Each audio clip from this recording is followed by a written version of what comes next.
I did. So that's the In progress. I'd like to call this regular meeting of the Scio Township Board of Trustees to order at 7:02. Please call the roll and then we'll join together in the Pledge of Allegiance. Hathaway. Present. Palmer. Present. Flintoff. Present. Brazeau. Present. Carey. Present. Noel. Present. Riser. Present. All here. Please join me in the Pledge of Allegiance.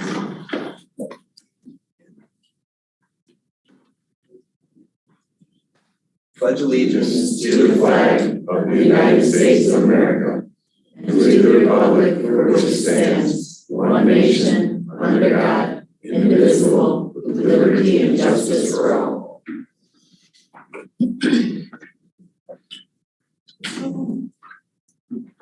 Next is adoption of the agenda. Is there, are there any comments on the agenda or can we proceed with that? Someone like to make a motion? Motion to approve agenda as presented. Support. So moved by Flintoff, support by Riser. All those in favor say aye. Aye. Aye. Opposed? Agenda is approved. Brings us to communications. They're included in D1. All right. That brings us to public comment. This is the time for members of the public to speak for up to 3 minutes on any matter under the purview of the Board of Trustees. Those we usually start with those who are present in the hall, and then we turn to those who are participating remotely. And Trustee Scio, will you serve as our timekeeper? Sure. Thank you. Who is our first public speaker? Please come on up.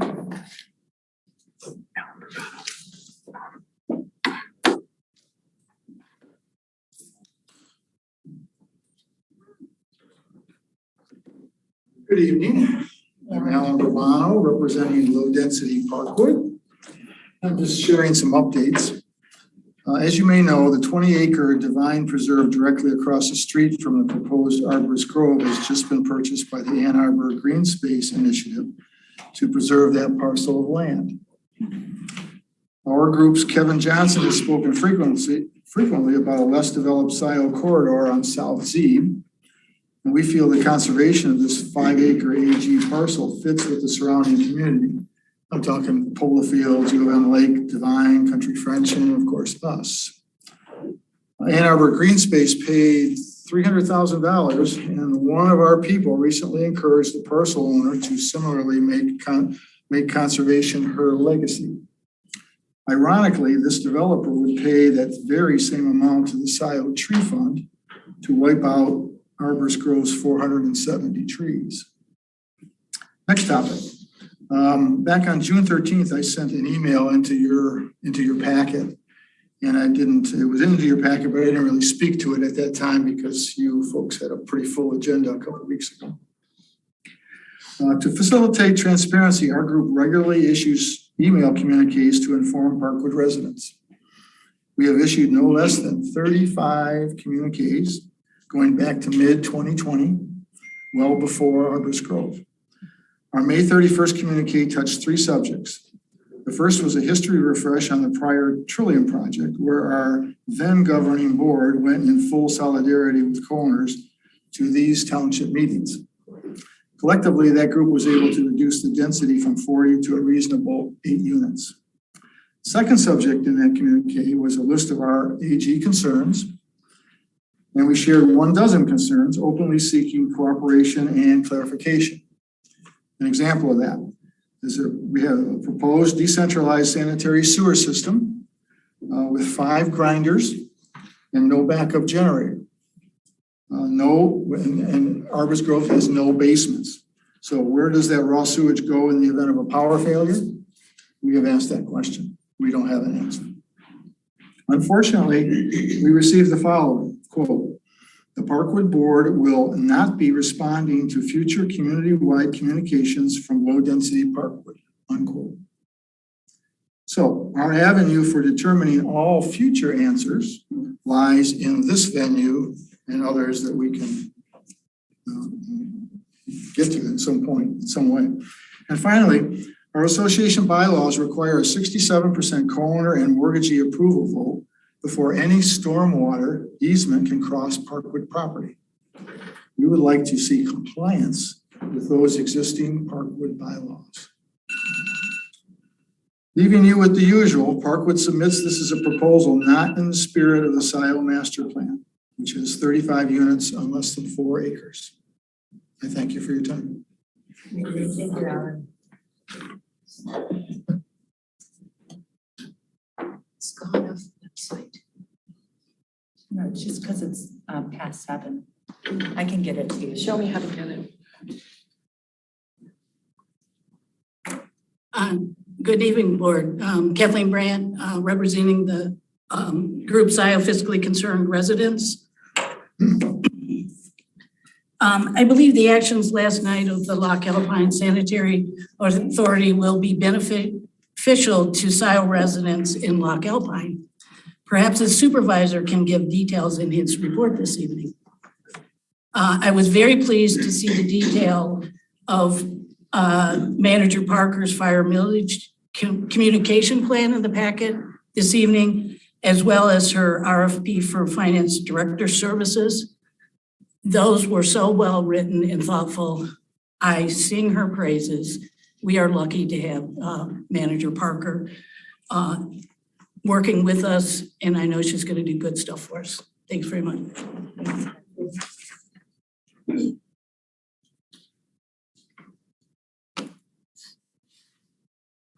All right, good evening, everyone. A couple of things that I noticed within the financials and requests for payments this evening.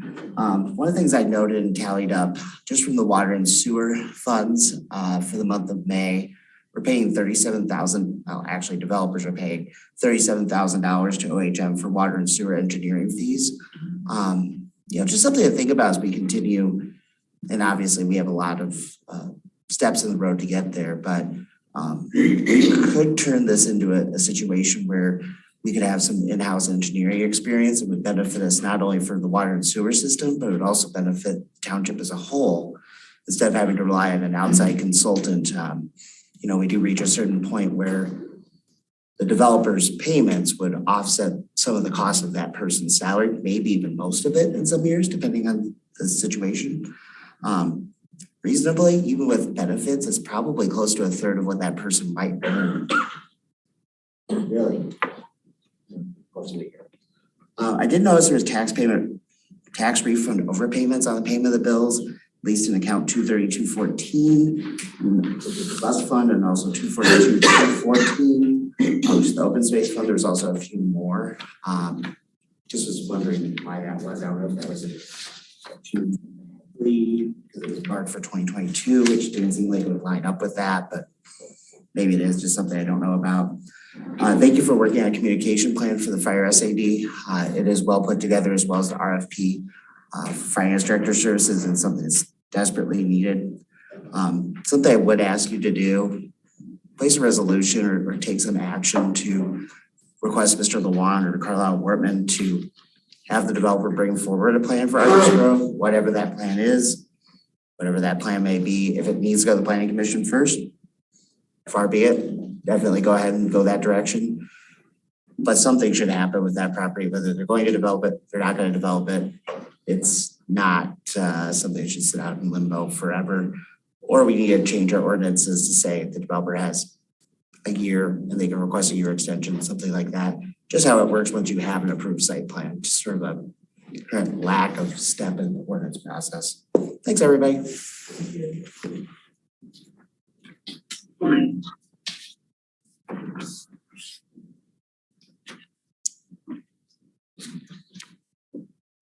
Hi, Jonathan Greenberg, 6089 Green Mountain Circle. Just a couple of topics I'd like to speak to today. First, there is still the same garbage in my yard that was there 7 weeks ago. Doesn't appear that anyone has made any effort to contact me or follow up, even though this is just the second repeat of the same behavior, which also took a few months to get resolved. Writing emails to Doug and others. I think John Reiser raised an interesting question at the end of last week's bot, and that's like, what are we paying for? And why are we paying for it? There's no enforcement going on. I believe, Will, you delegated that to Doug.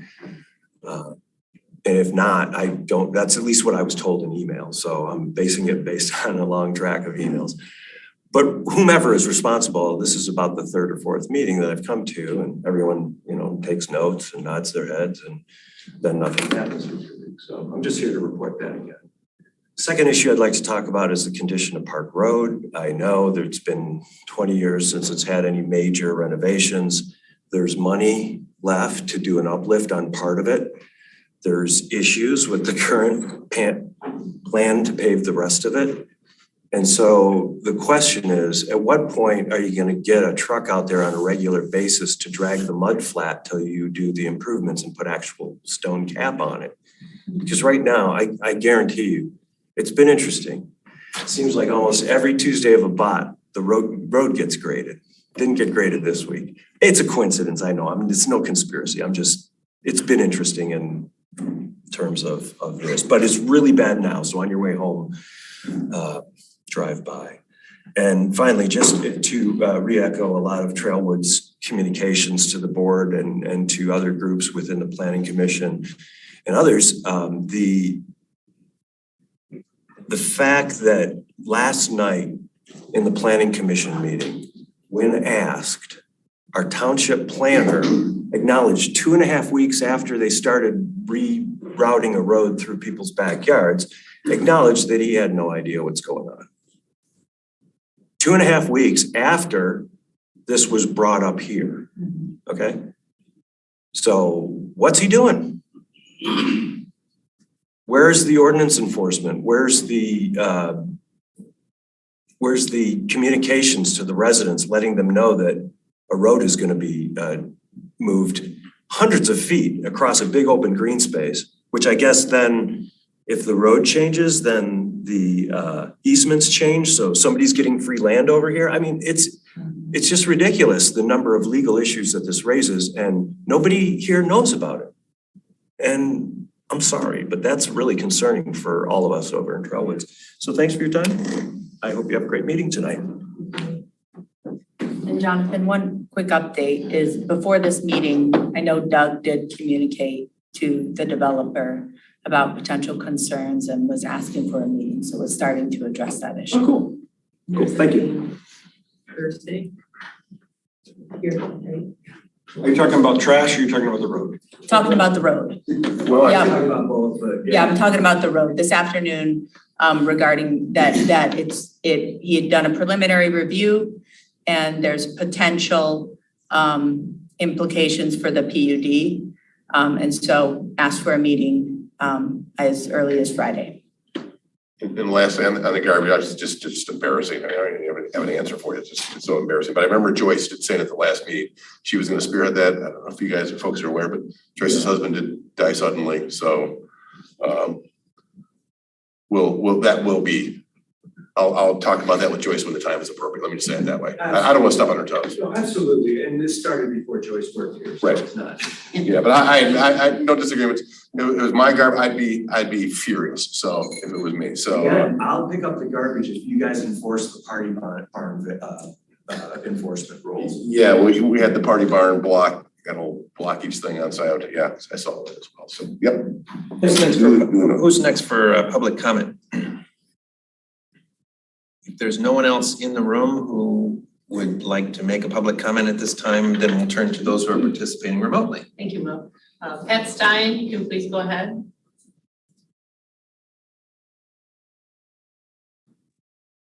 Good evening. Can you hear me? Yep.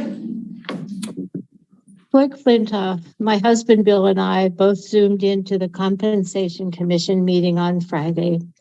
Your interview with the commissioners was very impressive, to say the least. Bill and I had an idea what you do for the township. You know, we read your job description. Boy, were we wrong.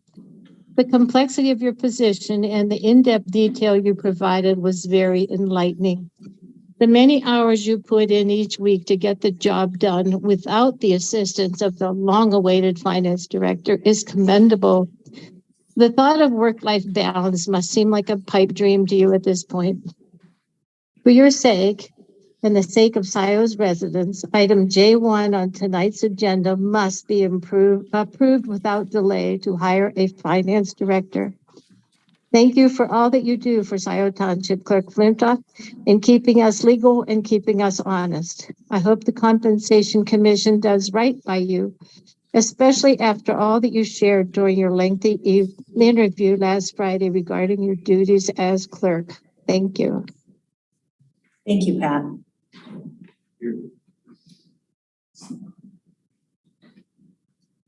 Next up is Pam Boyd. Go ahead, Pam. Thank you, Christy. Pam Boyd, a Scio resident. But I want to piggyback on Pat's comment because she brings up a really good topic. It was a very good interview of Clerk Flintoff. And for you board members who have not seen those interviews in that Compensation Commission meeting last Friday, you really need to watch this. This is education and background that's important in your role as a trustee of Scio Township. Thank you. Thanks, Pam. Next up is Rob Pattinson. Go ahead, Rob.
Just one.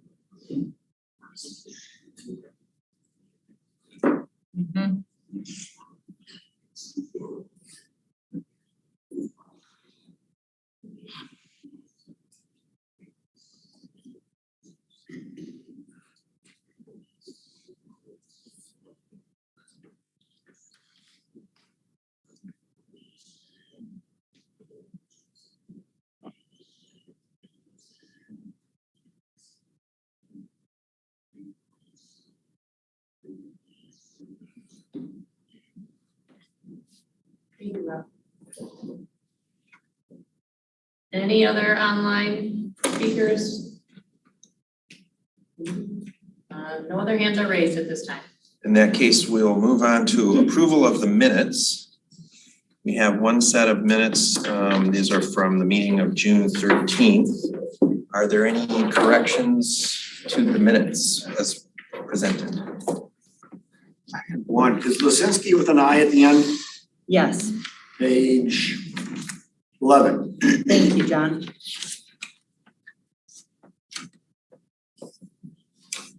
I think it's L-A, not L-E.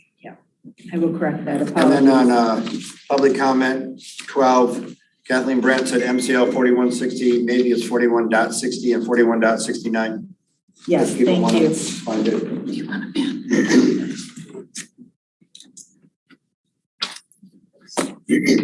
These are different. Any other corrections to the minutes?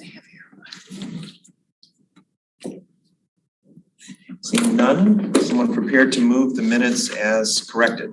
So Support, moved by Palmer, support by Riser. All those in favor say aye. Aye. Those opposed? Minutes are approved. Brings us to the consent agenda. There are 4 items on the consent agenda. Is someone prepared to move the consent agenda? I would move it. Moved by Knowles. You can be support. I'm sorry. Support by Riser.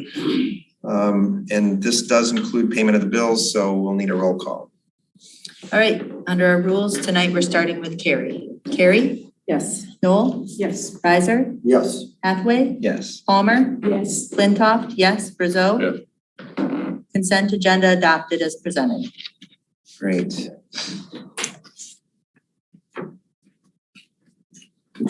And well, before we start these presentations, which is the next thing, can we just put maybe some, we probably want to put some type of box in the time just to make sure they stay crisp, because we have 4 to go. So make sure we get to all of them and we're not here till 3 in the morning, so we just. Right, I spoke with the presenters beforehand, and I believe if I remember correctly, we talked about 15 minutes for a presentation with time for questions and answers. Yeah, that's great. I don't know if we had like a 200 slide PowerPoint or something, right? In both cases. Yeah, that's fine. That's great. All right. So with that, our first presenters are the City of Ann Arbor Water Treatment Plant Facility Plan Overview. And we have with us this evening Karen Sickinga and, oh, you better help me out here. Glenn Wazorek and Kieran Green, sorry. Like I should have asked beforehand. Are you ready to? Do you want us to sit here or should we? Oh. And. Why don't we pull that around so that you have it sort of. No, we have. What about the sign, John? We can just leave it. That should be in your package. It is. If you have it with you, then John, when you refer to it. John, it would be lovely if you'd put it by the table, so. Lovely. Thank you. Okay. You like lovely. Right here, mark your faces. Appropriate. No, where do you want it? What does he want? That's good, that's good, it's on camera. Block out everybody. I don't want to block you folks. Thank you. I was just thinking of the viewers at home who may or may not have the packet in front of them. There, that works. Now you can just see some blurry blue stuff. I will say this, if you don't have to see it, you're gonna have to sit. For us, Yeah, that's that's for, I think there are people on Zoom and then the. Maybe. Okay, we ready? Yes, That was, go for it. that was a great introduction. I'm going to try to keep this short. So my name is Glenn Wazorek. I'm the engineer at the Ann Arbor Water Plant. I'm also the project manager for this project that we are calling the Water Treatment Plant Facility Plan. It is a study phase. It is defining helping us develop and define a roadmap for the water system to really be prepared for the next series of decades here. It is laying the groundwork for a upcoming capital project, a very significant one, something on the order of $100+ million. So this study phase is a very, very significant effort for us. Its driver is really twofold. The first is aging infrastructure. Our plant was originally constructed in 1938, and we're still using all of that infrastructure. We're using treatment basins and equipment that has far exceeded its service life. Its operations and maintenance is becoming nearly impossible the second driver of this project is preparedness for contaminants of concern. That's in our raw water. And a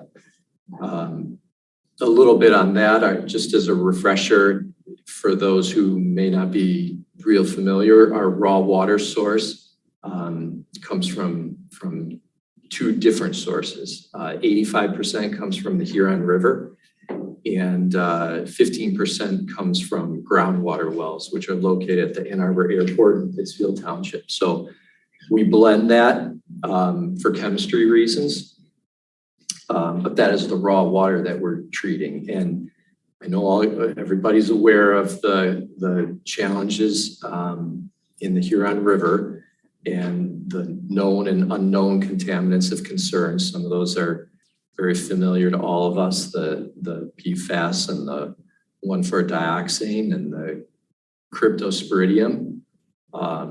You know, we are positioned and we do meet all regulations, but this study phase and the upcoming project will further strengthen all that. It'll help us meet new regulations and changing regulations. It'll position us for future regulations and contaminants that nobody's even aware of right now. You know, we had that chromium spill that we were prepared for, but it's events like that we strive to be completely prepared for. So this project has a few main legs to it, and we're here just to give you an introduction to this project tonight. Certainly answer any questions for you. The main legs of this project, first is strategic planning. This was an effort where we're substantially complete with this effort. We invited and incorporated the teamwork of our major customers. So Will and Steve were great participants in this, as was Ann Arbor Township and U of M, Ann Arbor Public Schools, Huron River Watershed Council, just to name a few. But you know, our major customers had a seat at the table for the strategic planning, and the purpose of this developing the strategic plan was to help the water system develop its guiding principles and aspirations for the next 50 years. So thank you again for that great input. We are in the process of finalizing this document, so this will be a public document for everybody to review when it's available. The second component, and Karen led up this fantastic effort, it was community engagement.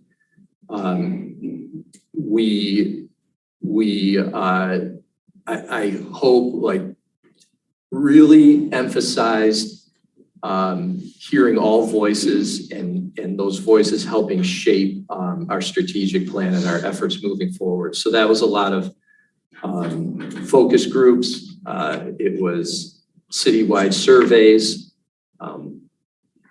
social media, websites, incorporation of historically underrepresented groups, and Karen, what else can we say about community engagement? I think the purpose of the community engagement was not just to inform the public, but it was to obtain data about public priorities and preferences, and then incorporate that data into project decisions. So Corrine is our project manager from AECOM. She's heading up the whole project, but the other component is assessing the technical alternatives, choosing the right technology. And a component of that is looking at social impacts, environmental impacts, efficacy of the technology, and cost factors. And so we asked the public to help us set those priorities. A very easy to understand example is, what do you care about more, rates or access to water, regardless of ability to pay? And so we surveyed people on that. We did focus groups. We pushed out articles, website, and all kinds of ways of pulling in feedback, analyzing that data, and then reporting back to the technical team to say, this is the people, and in fact, our finding was that people in Ann Arbor cared more about access to water, regardless of ability to pay, than they cared about keeping the rates down. And so that then influences the weighting of the criteria and the selection of the technical solution. And similarly with the strategic plan, we met with Will, we met with the other major customers, and used the data that we collected from those interviews and surveys and so forth to influence the guiding principles and the strategic goals that have been set forward in that plan. So it wasn't a marketing effort, it was an analytical effort that was designed to influence the project decisions so that they would reflect public priorities. Thank you. Another leg of this project is the technical side, of course, and Corinne, I'll turn it over to you to share a little bit. Sure, I'm not going to spend too much time, so just give me a signal to stop, but we know what the contaminants are in the two sources, and so we're looking at different technologies, using a comparison of existing technologies, new technologies to see how best we can treat the water. And as Karen said, we're looking at the efficacy, the performance of the treatment, but we're also looking at the costs and also the environmental impacts, exactly as you said. We take that and we try to plan out the site. For those of you that are familiar with the existing water treatment plant site, it's pretty full. So any new processes or any new technologies that we're trying to get onto that site need to fit with all the other needs of the site. So the first, I guess, after strategic planning, after continuous community engagement, we're going to map out the site to figure out where all the boxes go. And then we're going to do an implementation plan to basically put a timeline on a 50-year roadmap for which box gets built when, and what are the triggers to make us start thinking about when we need to start planning for those boxes. Glenn talked about the most pressing need, which is the replacement of the 1930s era water plant. But if we're looking at trying to protect against contaminants, be it 1,4-dioxane, be it PFAS, we've got to make sure that we've got space on site to address those concerns in the future if needed. And that's the technical crux of the project. Piggybacking on that, the last important leg to highlight of this project is what we call a pilot plant. And that effort is underway right now. We're in the middle of constructing what is called a pilot plant. It is a small scale version of our treatment process. By small scale, I mean 1,000 square feet. But in it houses equipment skids that, again, on a smaller scale, matches our treatment process. And the whole intent behind this is to model our recommended changes or our proposed changes, ensuring the viability and the success of those new treatment processes before we move on to a much, much larger project, as I mentioned, which is in a few years from now. So that pilot plant, we're constructing it now. It should be operational maybe September-ish, and the state of Michigan, who we're working closely with, Eagle, they're very much involved in this process. We're envisioning them as a team member in this. They are requiring 12 months of operation of this pilot plant to look at seasonal changes, temperature changes, water quality changes through the course of 12 months. So that ensures, reviewing our equipment capabilities over the course of a full year. Which brings me, I guess, to a quick review of the schedule. So the study phase that we're in right now, it's probably, I'm just roughly saying about 2 more years to everybody. That incorporates the completion of the pilot plant plus the 12 months of operation plus recommendations and reports and submissions to the state. We will then be working on alternative funding sources. So we have built in a full year or more to review alternative funding sources like low interest loans. grants and other programs offered through the state and the federal government. Those processes take a long time, but we do believe that will benefit both the city and all of its customers. Which then leads us to the design and construction of the first major renovation of this 1938 infrastructure, which I think I'm roughly saying like that's beginning like 2026-ish plus or minus, with at least a 5-year construction window, I'm guessing. So, you know, we're looking at already out into 2030 before some of these improvements are ultimately realized. So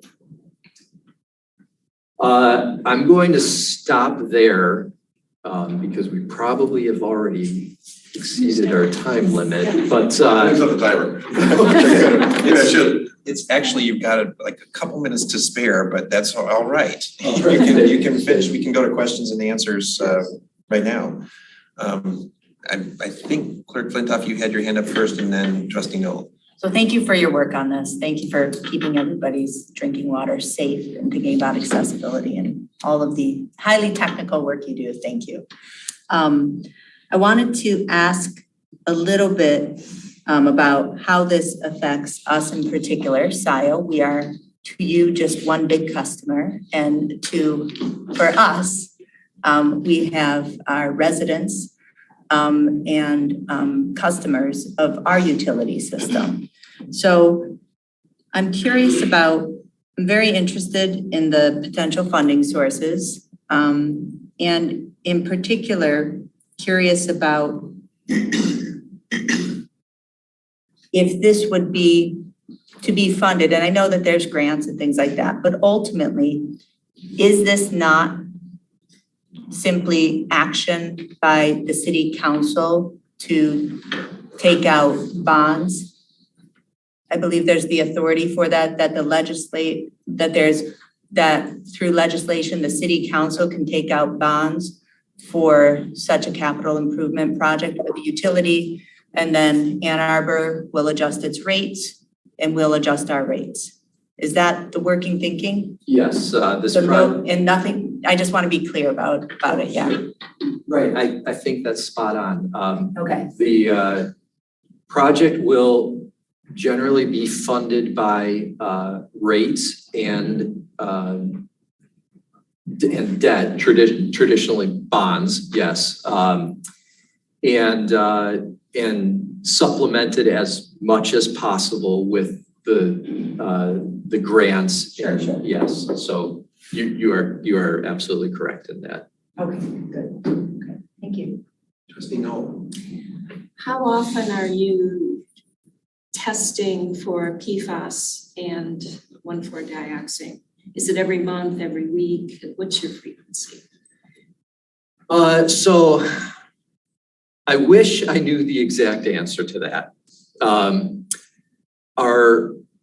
Our water quality supervisor and our lab manager have all of that data. I believe, do we know, Corinne? We test 175,000 times a year, right? Every hour.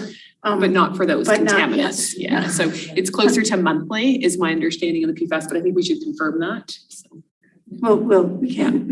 And then when we talk about the testing that's going on with the pilot plant, we're doing specific challenge testing, which is separate from what we would be doing for what actually goes into the distribution system. So we're deliberately trying to study this as part of the pilot plant. I am fairly certain it is a monthly test. I think it is too, but yes. I just wondered. And it's not something that we can do in-house. It has to be sent out. The equipment's quite specialized with the lowest detection limits, and it takes time for results to come back. So monthly to answer your question. Do you know what method you use with the dioxane testing? No, not off the top of my head. So I'm sorry.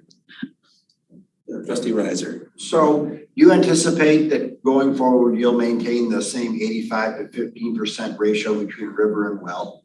Or as capacity grows and the wells dry up, become inappropriate, or maybe more wells, what do you think that ratio is going to be? Well, I cannot anticipate what the ratio will ultimately end up being, but what I can say is that this effort is looking at different ratios and how our treatment system will handle that. And, you know, what capabilities do we have? Can we handle different ratios that push the limits of the surface water versus additional wells? You know, maybe there's a new well field someplace. We're planning for all of these scenarios exactly in the efforts of reliability and resiliency to look at raw water sources and the backup supplies. And will there be different methods by the time this is rolled out or incorporated that will deal with either PFAS or dioxane or things of that nature that you don't have now? So that's a great question. So the PFAS will build upon our existing treatment process. So right now we're using granular activated carbon, which is one of the industry leading methods of removing PFAS. And we're looking at bolstering that process with additional bed depth, additional granulated activated carbon to again strengthen and reduce the chances of a breakthrough through our filter system. So all of that treatment process, that granulated activated carbon, that's all there for PFAS. That's something we've been utilizing for years now. Regarding the dioxane, there is a percentage that is removed through our existing treatment process. However, to meet ultimately regulations, Standards for whether they are state, federal. We will be, and we are looking at, as part of this pilot plan, we're looking at new technologies for us. This is long industry proven technology, advanced oxidation, and that uses ozone and peroxide. You might know we do have an ozone system. That's our primary disinfection. And it appears that we can use that existing infrastructure with some modifications, with the addition of peroxide, and position ourselves very efficiently for 1,4-dioxane destruction. And then finally, before it flows into Barton Pond, Huron River flows through Scio Township. Any recommendations as to what we should do as a municipality with respect to regulating the water use or river with respect to either discharge or fertilizers or anything that we can do to help you deliver clean water to everyone as a township? That's great. You know, there certainly are upstream impacts to us. We all know of the industrial impacts that are even further upstream. You're not talking about a dry bar. But anyways. Cryptosporidium, you know, that's one that's potentially closer to home for us here in Scio Township. You know, one of the sources of cryptosporidium being runoff from farm fields and agricultural. But we are positioned for cryptosporidium, and now and in the future, that will be a component of our upcoming project to expand upon our UV disinfection. We are in the process right now of updating our surface water treatment program. And in that, there is a component of engaging upstream communities. And I would suspect that you will that Scio Township will be in communication with our project manager on that. Can I add something to that? So I have another hat. I'm the supervisor of Dexter Township. And we are looking at, well, we're starting to meet with Huron River Water. Source water protection is something that we can do to help preserve, anything we can do to preserve the Huron River helps with the drinking water conservation. And so source water protection is something valuable that we can do. And so we're looking at potentially, I'm trying to identify the path to restricting use of fertilizers, in particular for people that are on the lakes and waterways. And I can update you guys on that as we unfold that and we figure out what that process might be. I'm starting that this week, meeting with the Watershed Council to just try to map that out. Yeah.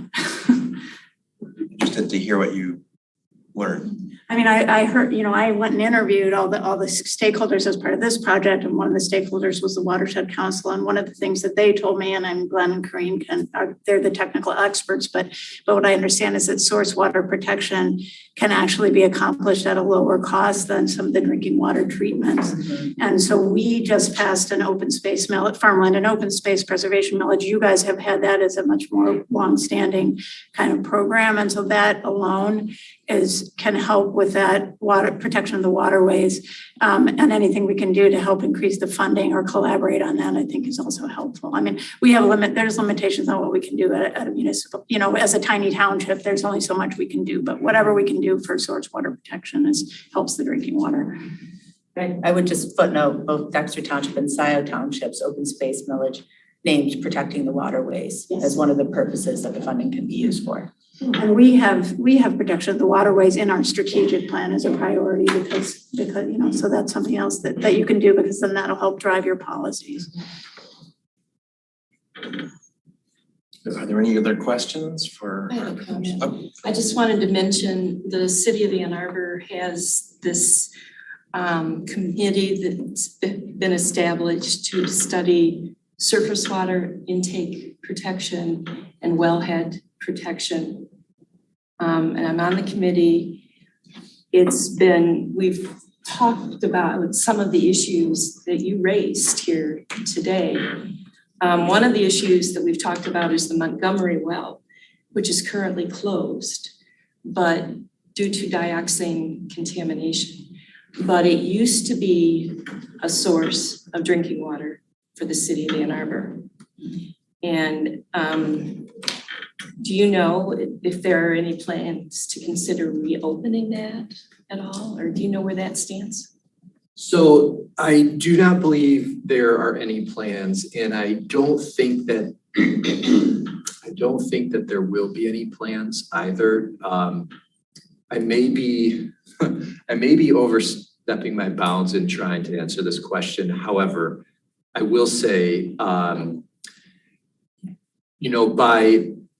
by removing groundwater from the Montgomery wells, we're within that zone of the plume that can drive the plume at an increased rate. Prohibition zone. And it would be for that reason, alone, that there would not be an interest in bringing that well online. It would be more prudent to explore another well site at the Ann Arbor Airport, maybe, or potentially on a larger scale in the future, even a different well field somewhere. But that's beyond the scope of our study at this point right now, other than identifying the need as part of reliability and resiliency, to complement the Huron River as the primary source. Well, there are no other questions. Just one more brief. Sure. And maybe not a question other than a request for more information, if you can send it to us. Recently on this board, we had a split 4-3 vote to permit Scio Township's first ever private wastewater treatment plant. And I was in the 3. I was one of the members who voted against it because I wasn't persuaded that it would be protective enough of the environment, particularly with our experience with Eagle, we are home of the 1,4-dioxane plume. And also we have experience on the Loch Alpine Sanitary Authority as well, which is a public but similar package plan.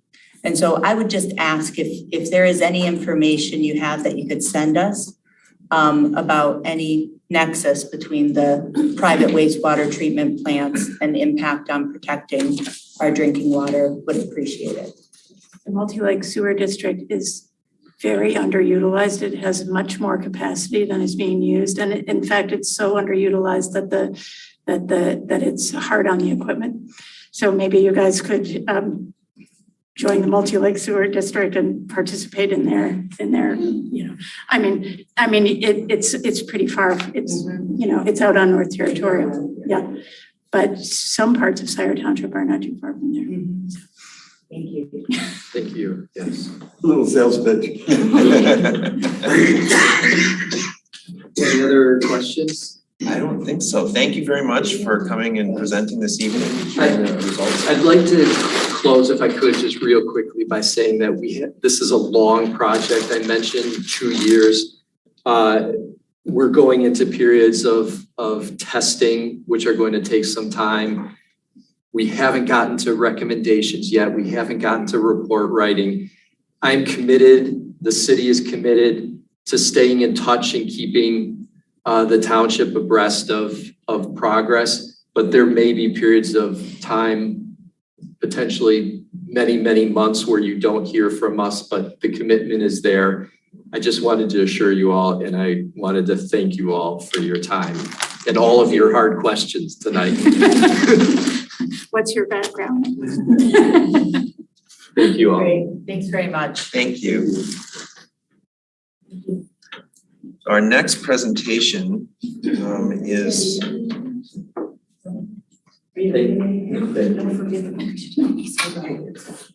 You just want to get up.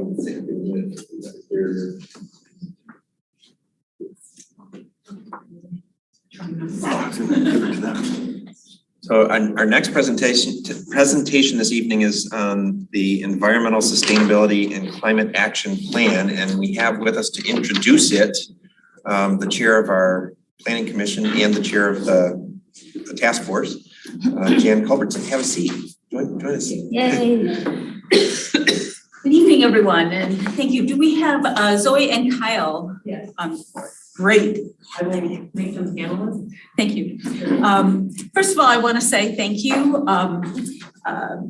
because this is the, we call it the SCAP plan, because who can say Environmental Sustainability Climate Action Plan very fast. It really represents 2 years of work, 21 volunteers that have contributed significantly in those 2 years. And 2 sets of summer interns, as well as University of Michigan C's master's project team, who's been with us for 3 semesters of their master's. So a significant thanks go to all of those folks. And it also includes Chief Hood. So I just want to say that, it was interesting that you had the City of Ann Arbor talking about, our water, because there is a whole section of the sustainability plan that talks about water. And if you look at the plan, it's organized. There's sort of a vision in each section, focus area. There's sort of the current state, what we know and what we've done in Scio. And then there are some strategies and action steps and metrics. So it is meant to be a living plan. The board did pass a climate resolution, and this is in response to that. And it was a charge to come up with a plan. And it's our hope that this is our final draft. We're looking for your input. The goal would be for the Planning Commission to go through approval. We went through it briefly last night and recommend approval, and then finally come to the Board of Trustees. I'd love to do it in the month of July because that's the anniversary of the resolution of the founding of the task force and charge and all that. But obviously, we want to have all eyes on, and the charge does say that the plan will be updated every 5 years. So with that, I'd like to introduce both our two interns for the summer, Zoe and Kyle. They have been part of that U of M master's team. So we've been working with them for a long time, and they've done a great job. And you'll find there are links to a full sort of community engagement plan along with the climate action plan. So with that, I'll turn it over to Kyle and Zoe.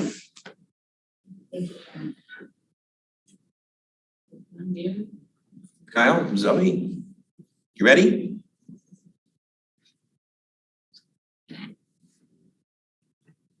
Can you hear me? Now. Oh. Okay, I could hear you. Yeah. All right.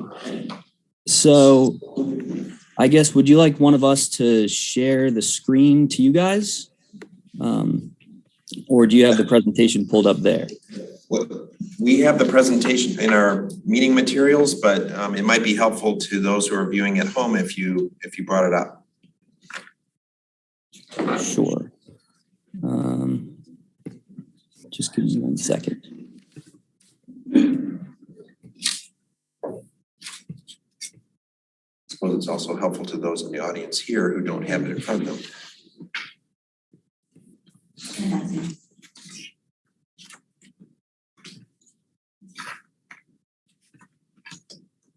Okay.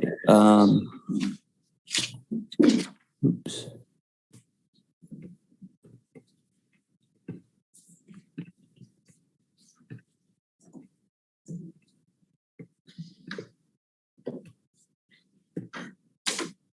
Okay. Is that all right? Yes, good. Great. Okay. So thank you all so much for having us at your meeting tonight. We're very appreciative to have some time to just go through all the information about this SCAP that so much work has gone into, and we're really excited to have a conversation with you guys about it. So we have broken up this presentation into 4 different sections that we think gives a good overview of, first of all, the background, what's gone on the past year or two, actually now, with the task force, with our master's project team, and everything that's gone into the plan up to this point. Then a kind of deeper look into the plan, which I know you guys all have copies of already, but just discussing some of the details that are included in there and some of the things that are already beginning to happen. And then the final 2 sections discussing how this plan applies to all of you as members of the Board of Trustees, and just general next steps and kind of the vision for engagement with the SCAP going forward. So like I mentioned, to give a brief background, something I'm sure a lot of you are familiar with, but as Jan mentioned, in the summer of 22, you all passed a climate emergency resolution, which, among other things, tasked the Environmental Sustainability Task Force with coming up with specific sustainability and climate goals that aligned with the goals of the county. And this was why the Environmental Sustainability and Climate Action Plan was to be created, to meet these goals, to align with the county, other goals of the state and national goals like decarbonization, and overall to create a sustainable Scio community. And so to take another step back and give a brief history of the task force, this is a group made up of all community volunteers, which were then broken down into 5 subgroups that you could see here. Natural ecosystems and food systems, energies and buildings, transportation and mobility, materials and waste, and emergency preparedness. And the members of each of these working groups were tasked with coming up with ideas, goals, strategies, incentives, what have you, on ways to meet climate and sustainability goals relevant to their specific working groups. And the goal here was to have these working groups ultimately create what would go into these different sections of the climate action plan eventually, in regard to goals and initiatives to meet and align with the goals of the county and Scio sustainability goals. So this is where Zoe and I came in, along with the three other members of our master's project team. Last summer, we were tasked with engaging the Scio community, because now that the task force had come up with all of these great ideas, we wanted to make sure they were reflective of what the Scio community thought and wanted in regard to sustainability and climate action. So each one of us five were placed with one of these working groups to in some ways help them develop their goals, but mostly to make sure that their goals and strategies were reflected in the survey and interview questions for stakeholders that we ultimately ended up making and distributing during the summer last year. And after doing that, took a look at all of our data, analyzed it, and made some resources for the task force, including a presentation and a report with all of our data, along with suggestions that we made in regard to the original goals created by these working groups and the overall goals of the task force, and how the community responded to a lot of them. So that's basically how we got to the final draft of the climate action plan. Our feedback from the community that we found was put into this final draft that you guys have now, and created a lot of the goals that I'm sure you've all looked at. So to talk a little bit more about the plan itself, as I mentioned, it was created to meet the township's sustainability goals, one of which, a large one, reaching carbon neutrality by 2030 for township operations and community-wide by 2035. And the plan outlines objectives for the future, for the next 10 years, but also a lot of strategies and things that could take place in the near term to begin working on Scio sustainability now, and a lot of things that are beginning to take place already. And really something that we're going to stress a few times, I think, during this presentation, and the major take home of what we're here to talk about today is that for this plan to be successful, now that it's been made and all this work has been put into it, there needs to be buy-in from everybody. And this includes township leadership, it includes township committees, residents, business owners, and it includes and really requires coordination between all these groups to make this come to fruition. So now I will turn it over to Zoe to talk a little bit more about the plan. Cool, thank you, Kyle. So now for the plan's funding. These were the main investments this year for the plan. This approved budget includes funding to expand recycling and composting projects, updating engineering specifications for township projects, and updating zoning ordinances and planning efforts. So this is just one way that the goals of the climate resolution and the plan can begin to be accomplished. And here we have the 7 focus areas that are included in the plan. Under each focus area, we pulled descriptive quotes from the climate action plan.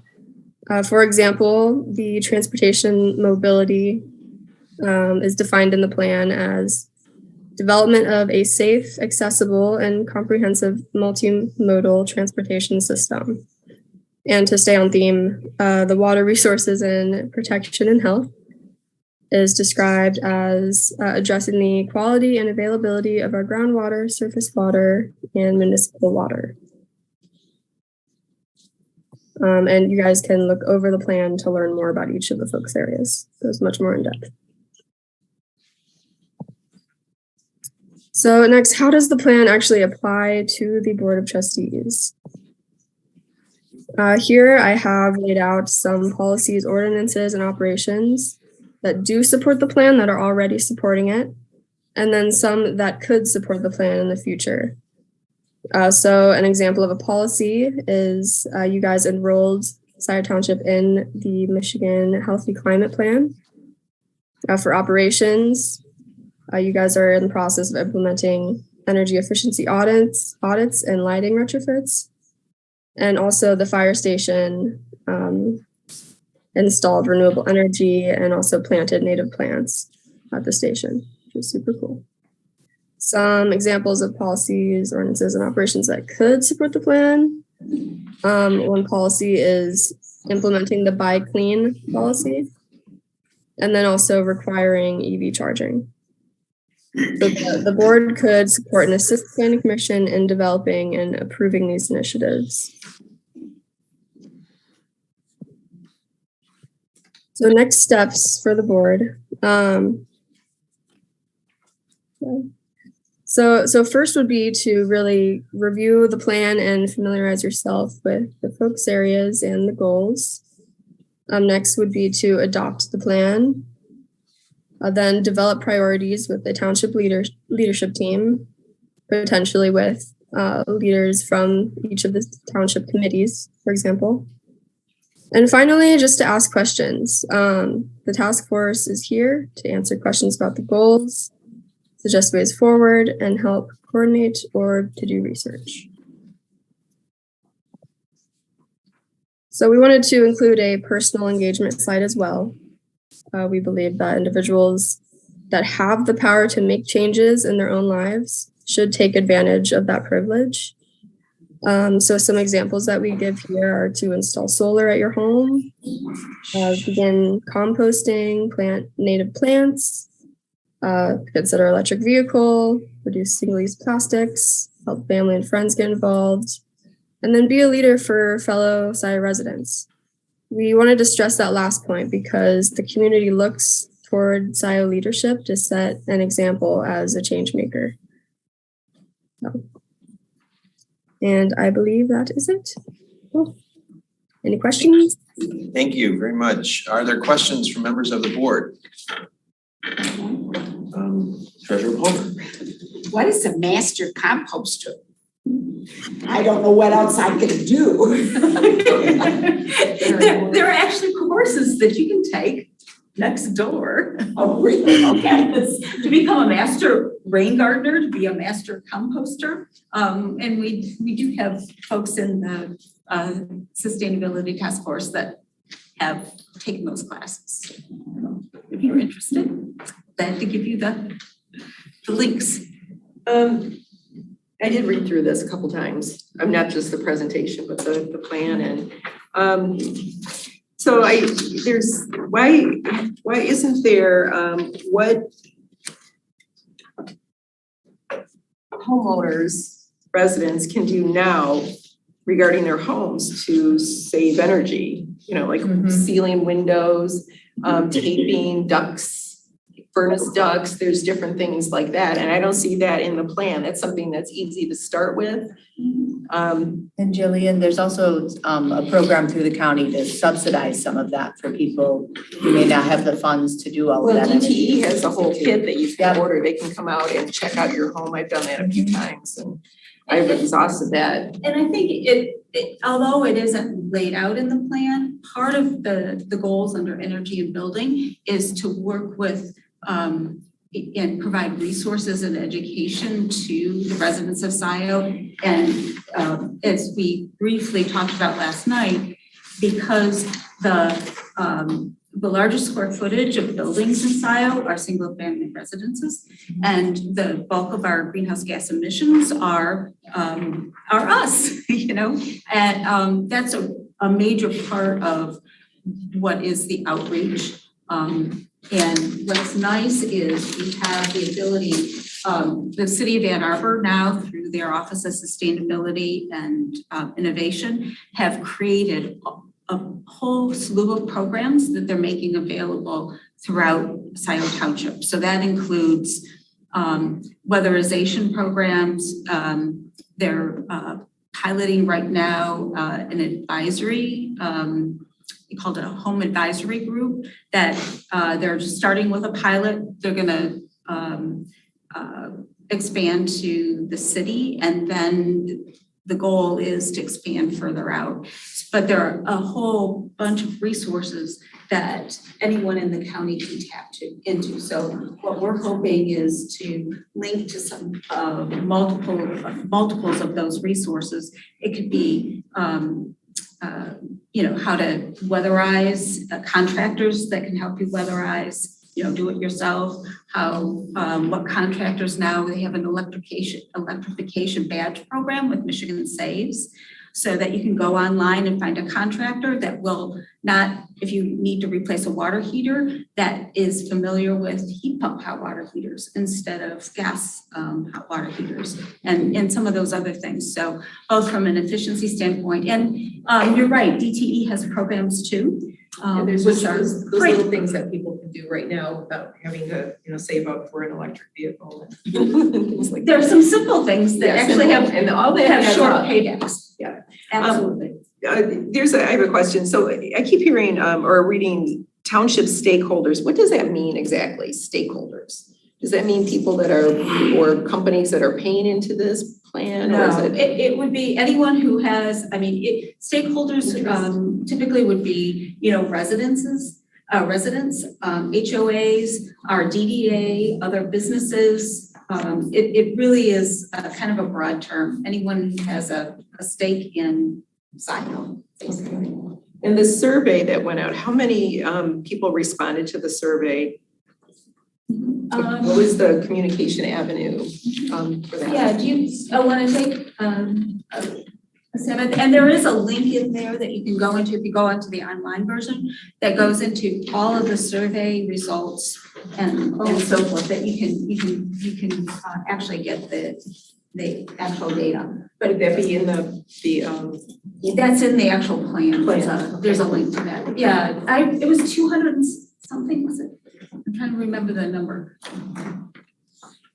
17,000. Yeah, it was over 280, like 283, I believe. Responded specifically to the survey. Yes. I have some questions when you're done. No, I'm finished. Go ahead. Thank you. So this is the latest draft of the plan, correct? Correct. And It's the June date. yes, June 19th draft. This is something that, will the planning commission pass it first, and then it comes to this board to adopt? When do you anticipate the timing of that to happen? I'm hoping that the planning commission can finish its discussion our next meeting in July. And then whenever it can go on the agenda for. So like the summer, early fall? Okay. The summer. And I have a question about the slide that talks about focus areas and as it relates to board activity. Like from a policy perspective, are there things that the board should be keeping in mind? Like what is a multimodal transportation system and what is, Yeah, one of the plan points out is we really don't have an overall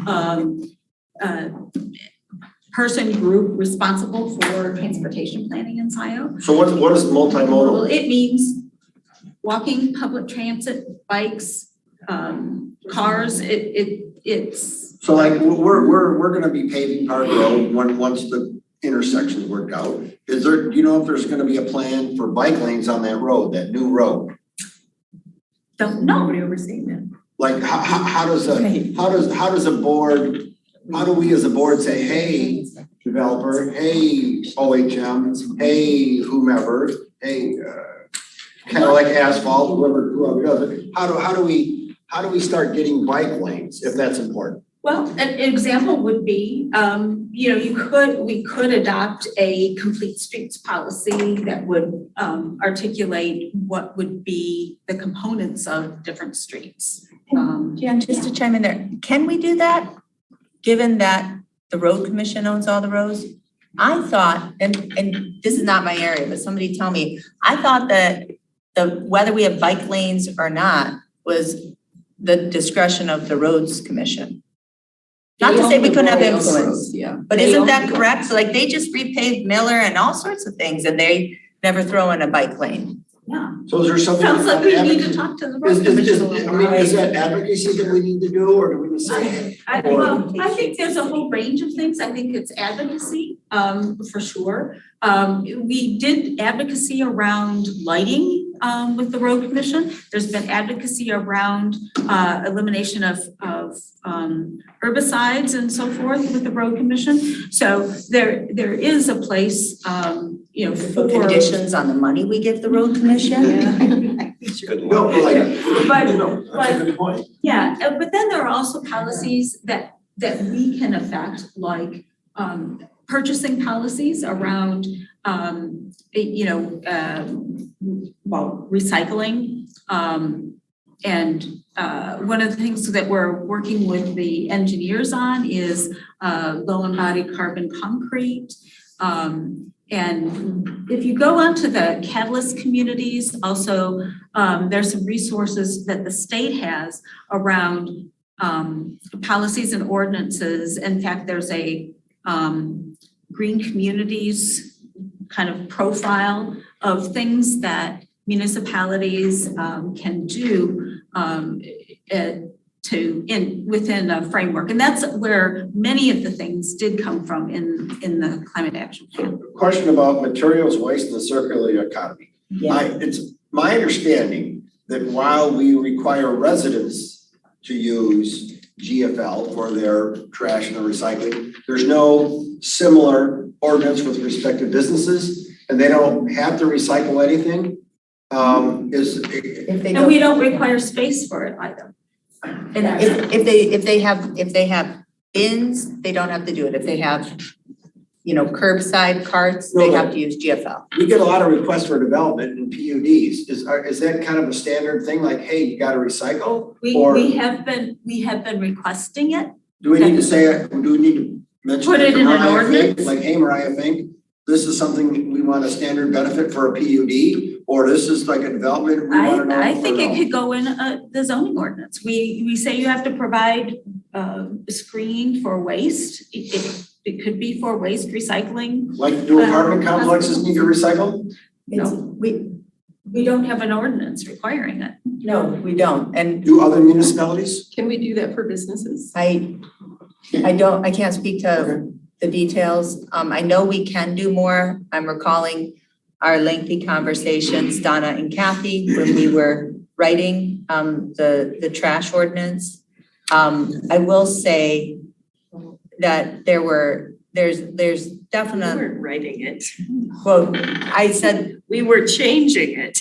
Well, I know, but the board, I meant the board was. John, we can't even pick up trash from John from 7 weeks ago. I mean, why don't we get that done first? I'm just saying, But what I wanna say- perspective. I'm talking about, but we can Get require, that done. can we require recycling either generally or for new installations that want? It's a good question. That's all, and I don't need the answer now, I'm just kind of throwing it out. Desire, Yeah, right? and I think you're on the right track. What I wanted to suggest on this materials-based and circular economy, I would love to know what Warma thinks about this section.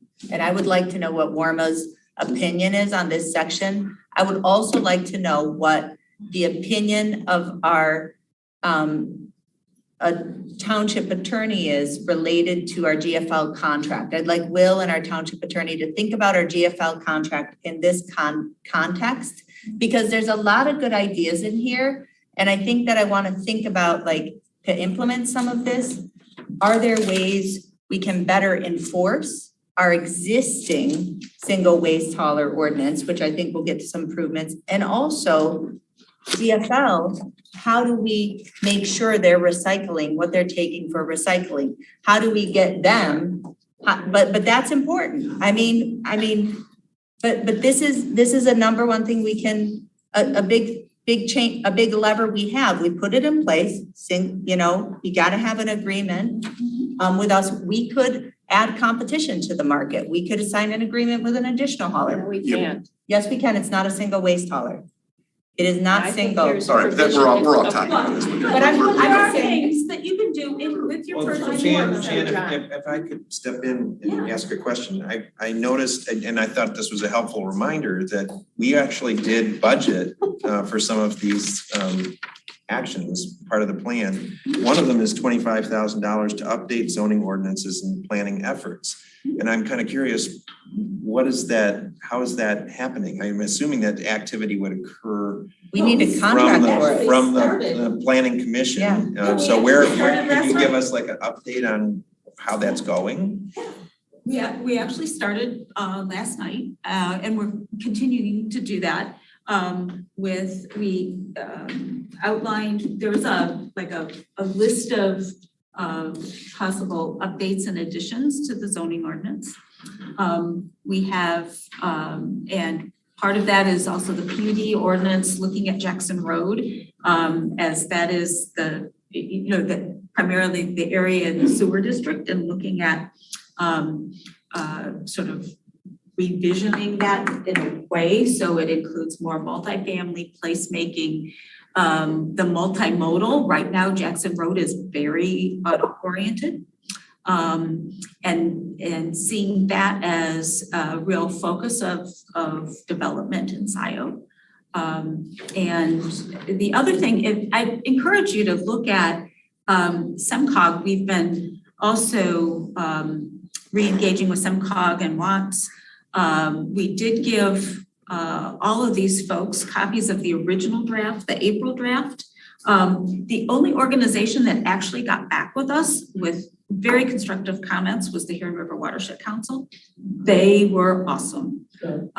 We haven't really gotten that many comments back from other folks. But I will reach out to Warma again, because I think I that's a really good would thing like do to that. know just their review of this chapter. Thank you.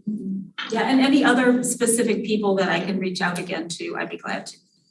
I just have one more question. Uh-huh. Sorry, I Nope, go missed this ahead. earlier. Under the climate resilience and emergency preparedness, but it talks about the fire department and the sheriff, kind of. Okay, what is an emergency preparedness structure? Like a tornado shelter? Like a resilience hub. Yeah. It's like a cooling center, when there's electricity, when electricity goes down, a place for people to gather. And stay overnight, and also have a set of volunteers that come and support it. Right. Okay, so this is when a building is all electric and they don't have power for a few days? No, like and when then- electricity went out, for many days last Yeah, year. or. It's July, it's 100 flood. degrees outside, people are sweating. I talked to a couple of the people in our church. They actually roamed the halls of St. Joe's Hospital and slept in the church pews to stay cool. And they had the vending machines, because that's all they could do. They had no other place to go. Right. So there are cooling centers, there are, shelters for people who might be impacted by a tornado, for instance, or. Or just any emergency thing. Yeah, and this is, City of Ann Arbor is setting some up in their goals for the county as well. And so it would be looking at some options in Scio. Yeah, we have a sweet generator sitting out there. Maybe we can somehow borrow that maybe. But never gets used. We have a nice room here. Jan, how can we help get the engineering standards updated? That is one of those things, along with the zoning ordinance, reforms, which I know you're starting on, and thank you for your leadership. My sense is that this board has not provided enough professional and technical resources to get this done, in our planning and engineering. And so with our engineering standards and OHM, who's wonderful, but I know that it's been on their to-do list for years. And they have been budgeted for $10,000 to do it this year. I know. So, and we did have a preliminary kind of talk about that. Okay. I think it probably makes sense to, it's always, if you set up a meeting to review, then it'll happen. So maybe that's what we need to do with OHM as well. Is the leadership, is leadership from the planning commission level enough to keep that moving, do you think? Departments. No pressure. No pressure. I mean, it does involve utilities and. That's the whole Yeah. system. And Are you getting, I guess what I'm trying to get at is, are you getting enough sort of collaboration from other parts of the township government in order to move that forward? It would be nice if there was, if someone said, either, I don't know if it's a trustee or utilities or it's someone who was in the township who would say, okay, I'll work on oversight of it. I think that would be helpful. Volunteer, John. Well, I think it's a natural role for our manager, who I will not volunteer, but she's not here. Because I guess I didn't realize it'd been so long. Oh, it's been so long. We've talked about it for several years. Are there any other questions? Thank you very much. Well, thanks. Thank you, Mel and Zoe, for joining us from wherever you are. And thank you for your work as well for Scio Township. We really appreciate it. Yes, thank you guys. Thank you for having us. Without this group, honest to goodness, it would not have happened. Well, thank you to everyone involved in the task force. I know there's a lot of people on all of those different subgroups. So, thank you very much. Thank you, Jan.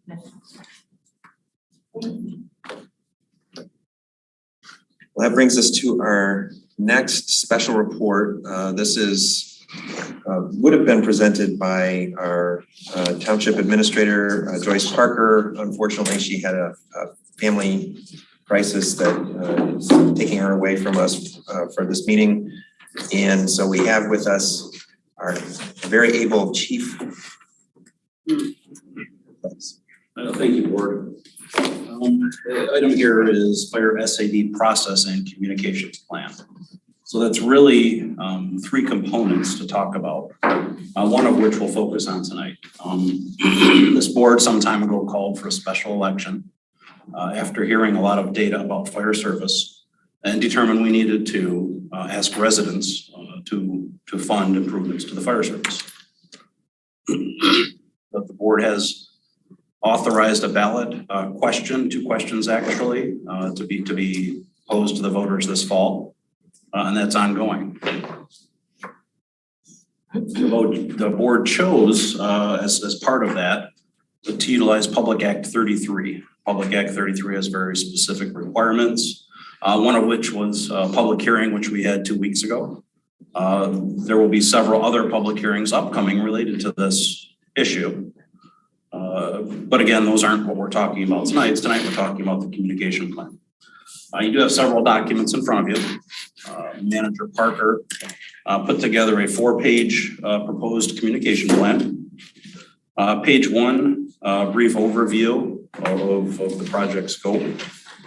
And she talks in several places here about different categories: community engagement, how we're going to engage the community, some partners we can talk to, where we can get through them. And she did talk about newsletters as well. It's a good avenue to reach out and speak to residents. If you noticed, my newsletter article specifically talked about this. I've spoken with Ms. Gillis, our newsletter editor, and she's suggested, and I've been working on a special edition newsletter solely focused on this topic. We'll get out to the voters later this fall. Social media, many of you may have seen, but our administrative assistant, Terry Suave, has really taken the lead in managing this portion of the project for us, doing website updates. There's a ton of information on the fire department's webpage. Additionally, my understanding is that there's a group out there within the community that's advocating for the passage of this question, and they have an advocacy website they're working on. I expect those members will have that available in the near future. Resident mailing list. We heard from several residents at our public hearing with specific questions. We have their addresses and such, and it's probably a good idea to narrow down those questions and actually communicate directly back to the folks that ask those questions. We had a fire service guidance committee who put together these recommendations. Several members still want to be engaged, so we should keep them engaged in the process. And then also, we're suggesting that public hearing notices, when we do future public hearing notices, they have the legal required verbiage on them, but also provide information. So there may be, hey, here's this public notice, and then maybe on the backside has bullet points of just very brief, hey, this is what we're asking to do, this is how we want to do it, and give residents more places to get information. Other recommendations, and this is based off of some of what our residents spoke of. Resolution of intent that we phase in the millage. We know how that's how the Public Act 33 process works.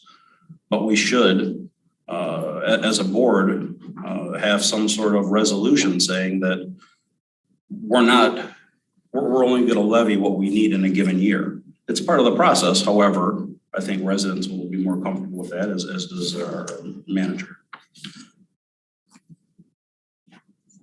And also, we need to talk about what happens if the special assessment does not pass, and what other options may be available to the township.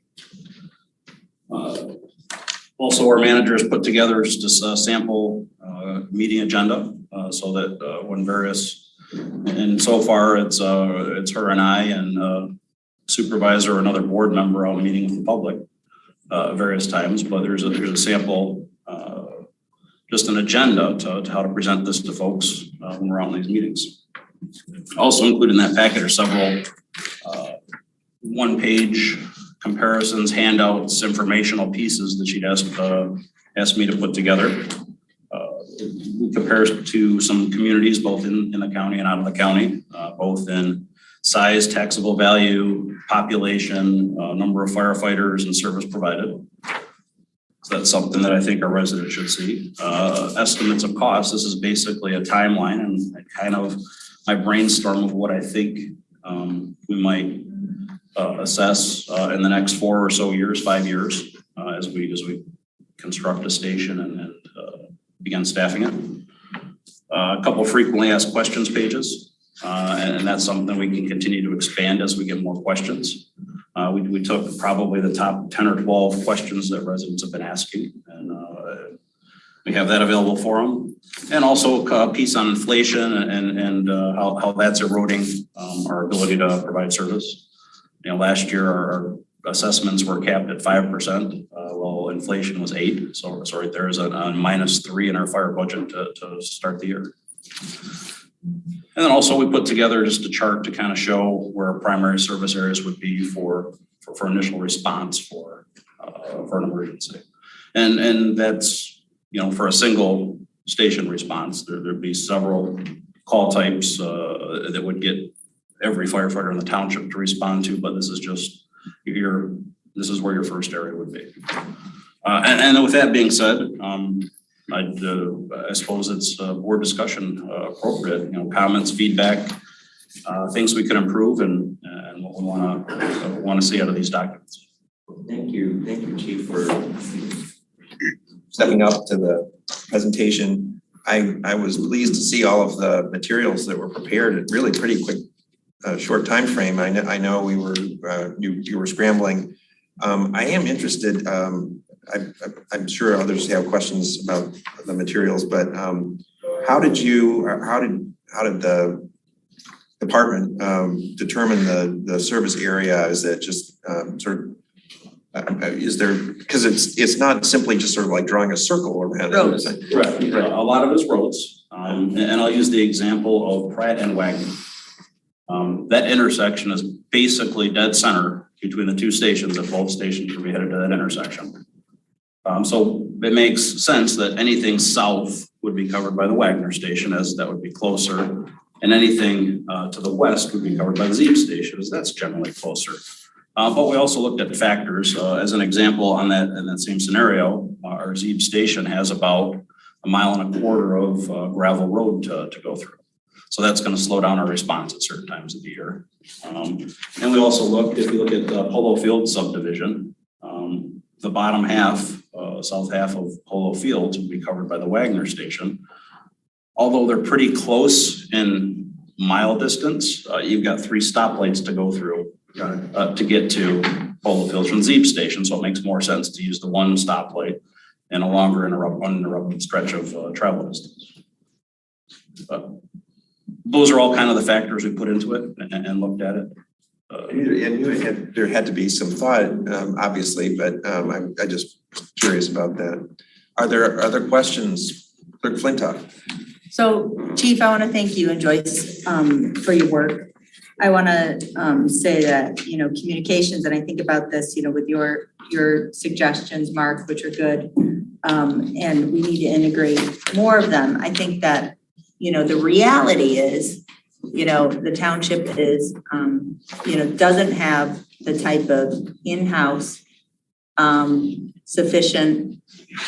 We don't have graphic designers. We don't have comms people. We don't have the kind of people you might have in, say, a political campaign office or a private corporation or something like that. And so what I wanted to just, I think would be helpful is if for all of us could think about what we could offer to help kind of bring life to some of the information.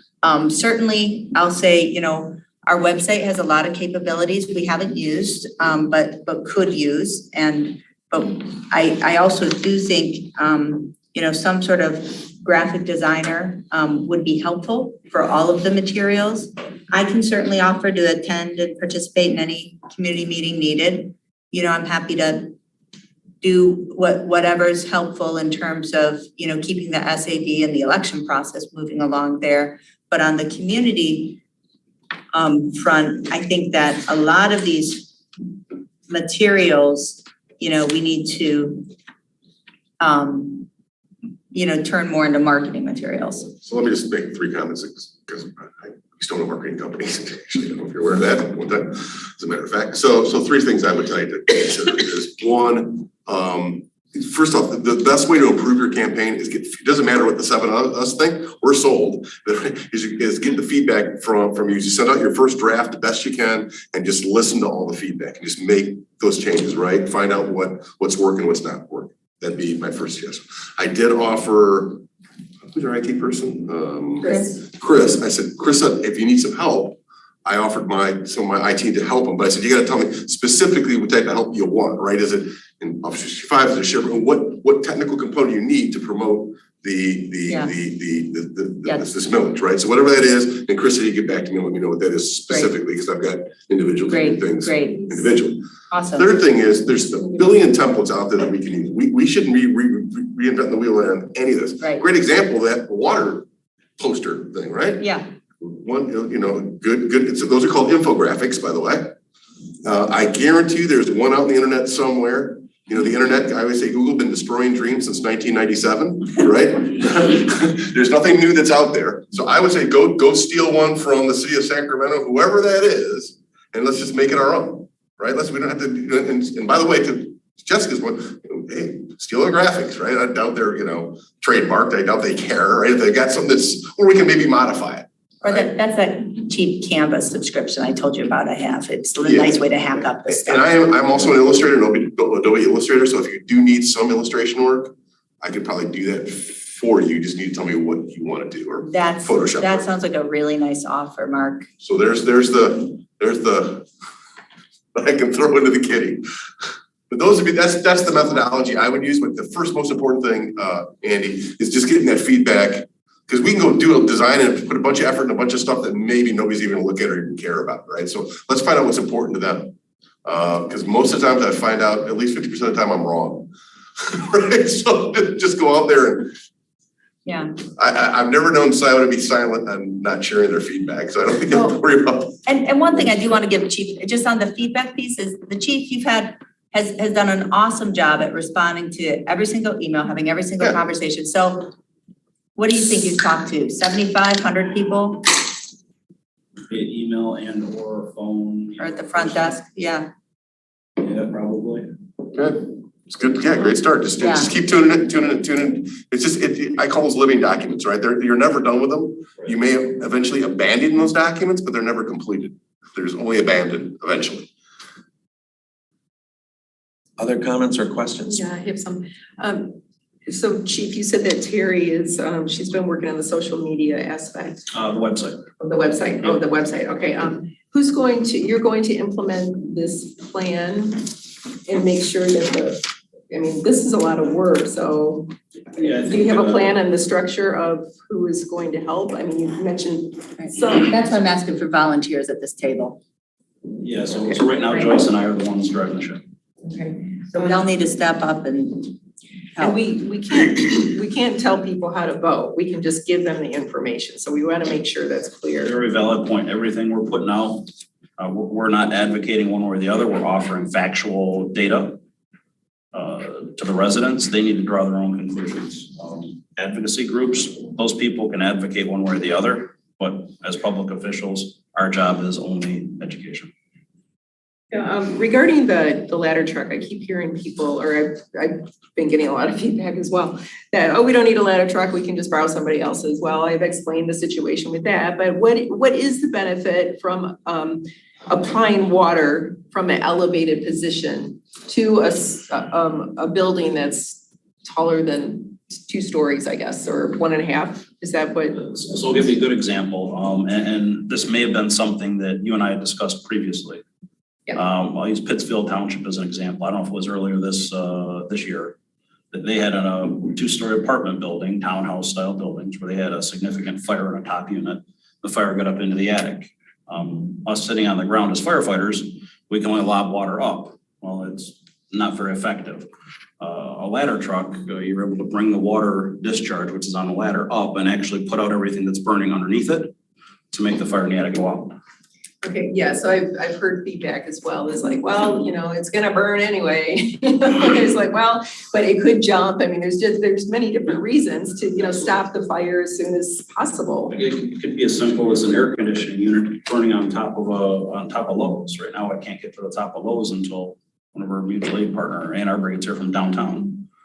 So not only we get up to the top, and now it's not just an air conditioner or a heating unit, it's the roofing's on fire and it's spreading into the building above the suppression system. Yeah. That's I'm just giving you, of course, I've been studying this for a while, so just when people ask, if we could share that part. And also you have the Washtenaw County and out of county examples. So I found, in your list, you have Harrison Township and Oxford Township that are pretty similar to Scio as far as size and taxable value and all of that. But do they have a specialist? Are they under Public Act 33 or under a millage? And do you know the details of all of that? Well, so as it turns out, I worked in Harrison Township, very specific details about there. They don't use Public Act 33. They use a voted millage and they're at 6.65 mils. Okay, you know how long they're, is it for 5 years? 4 or so. Yeah, they just repassed that. Okay, all right. Yeah, and Oxford it's about 4.5, and I don't know the format they use. Okay. Thank you. Yeah, I was doing some research on my own with Highland Township, and I was wondering how they had all these buildings and 50 to 60 firefighters on 1.85 mils. And I'm like, what? So I did have a lengthy conversation with the fire chief over there, and there's different ways to do it. They decided to have the buildings, the fire departments first to lower the ISO rating. And then they were able to, and I thought that was kind of made sense at first, but they don't have any staff for one of the buildings. So they're just different ways. And you had brought up something about, if this doesn't pass, what are we going to do? So just different ideas. But thank you for this, and and also the map here, that makes, now it makes a lot of sense. And I had the same questions as well, like how did they figure this out? But yeah, thank you. And I think one thing in there to kind of pay attention to the size as well. A lot of these communities are bigger, but I'll speak with Harrison again, where I used to work, pulse per miles. 2 fire stations, 9 people on duty a day. Right. I think this data is really powerful if we, communicate it, in the right way, because when I look at, both the size, number of people, taxable value, and number of stations, it's apparent how out of step we are. And that's throughout Washtenaw County, in my opinion. Yeah. That's why I brought in several out of county references. Right, and then it's, you know, if I'm talking to a resident, say, well, Northfield has two stations, Superior Township has two stations, you know, that's not very compelling to a Scio voter. I mean, it's more kind of, Everything that goes with it. yeah, exactly. Yeah, Northfield and your example, Northfield Township, yeah, they've 36 square miles, 2 stations, they have 3 full-time people and 9,000 people. And what are the messages you think resonate with people in your conversations as chief? You know, I think more of it is simply the long-term vision. I think that's really one of the things we're lacking, and that's something I do want to add to our communication plan as well.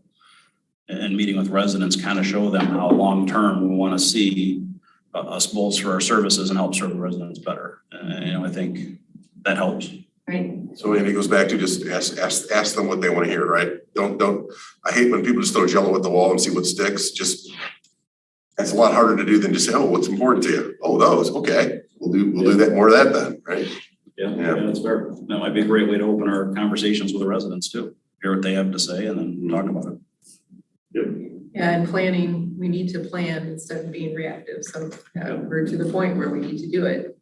And what kind of fact sheet do people want to see? What kind of information on a one-pager do people want to see in the next public hearing notice that's going out in a week? I want to know how much it's going to cost them. That has been the calls I've received all week. And it's a chunk of change for many of these people. A lot of money. It has to be CBA, right? Cost benefit analysis. It's gonna be, it's gonna cost me this, my benefit is what? Well, when they're looking at trying to find it in the pocket. Right, oh, I got it. Understand the Understood. benefit. I'm just saying. If I perceive my benefit to be none to zero, it doesn't matter what it's costing me, right? Because I see no value in it. So that's. Right, and that's gotta true be a for cost. some people, Yeah. and that's okay. Thanks, Andy. Thank you. Thank you, Gordon. Thanks to Joyce for all her work on this. Absolutely. Well, thank you. I think we're ready to move on to our regular reports. We have in the packet only one written report and from our newly appointed SEMCOG representative. Do you want to speak to that at all, Trustee Noel? We all got the report. Read the report. Okay. There you go. All right. I wrote it. All right. No, I didn't write it. Kathy wrote it, but Andy wrote it, but yeah. when I looked at it. Yeah. Okay, where is It's it? an excellent report. It's in the under packets, it's in our packet under report. It was added, it's one of the materials that was added late. It was attached to the email that No, went I out. didn't do it. I got it to him. It was, it's thank you, Kathy. I think, Jaskowitz. yes, I think that's. Not Kathy, yeah, no, thank you, Kathy. Yes. It ain't for me. I think the thing I thought you might mention is that you and she were appointed to serve as our SEMCOG representatives and like, well, I know, but she jumped on that meeting and she was there representing us with alacrity and turned around a written report. So I think, you know, sort of. Juliana? All right, let's go. Thanks are in order, Oh my God. appreciation is. Any other questions on reports? I'm gonna do a will here. Any other questions on report? I did one, put some typos in there just to make sure you guys read it and correct me. So there's a planning commission report. Thank you, John. No, I got yours, not yours. Well, just a minute. Kathy's, Christy's getting it for me. I'm showing it to her. Are you done, John? We have a question from the treasurer. No, it's something else. I was gonna sneak it in, but we still aren't done with this or ask you. Okay. I wanted Sneak to it in. remind everyone that the town hall hosted by Debbie Dingle is tomorrow night, 5:30 to 7 at the Learning Resource Center out on Hogback Road. You'll be And the representing? focus, pardon? You'll be there for us? I will be there. The focus will be on the EPA, the AG's office, and Eagle. So there will be reports from all of those people. Debbie wants to address the newly entered consent judgment and how that may or may not impact things going forward with the EPA process. So that should be the focus. AG is gonna be there. I said that. Do you know who is Nagel or do you know who's gonna be there? It typically is Brian Nagel. Oh, I thought Every once in a while, it's a different person though. never Nessel. Sometimes it's Polly. I don't remember her last name. Never the AG. She's Brian's boss. I know. Ready for a public hearing? Well, I just want to make sure, if you're, I don't want to I'm cut you off. Earlier it was mentioned, I just want to make sure everyone's aware, there's also a meeting here on Thursday evening, the 29th at 6:30. It's not a township meeting, it is a meeting that is being held here.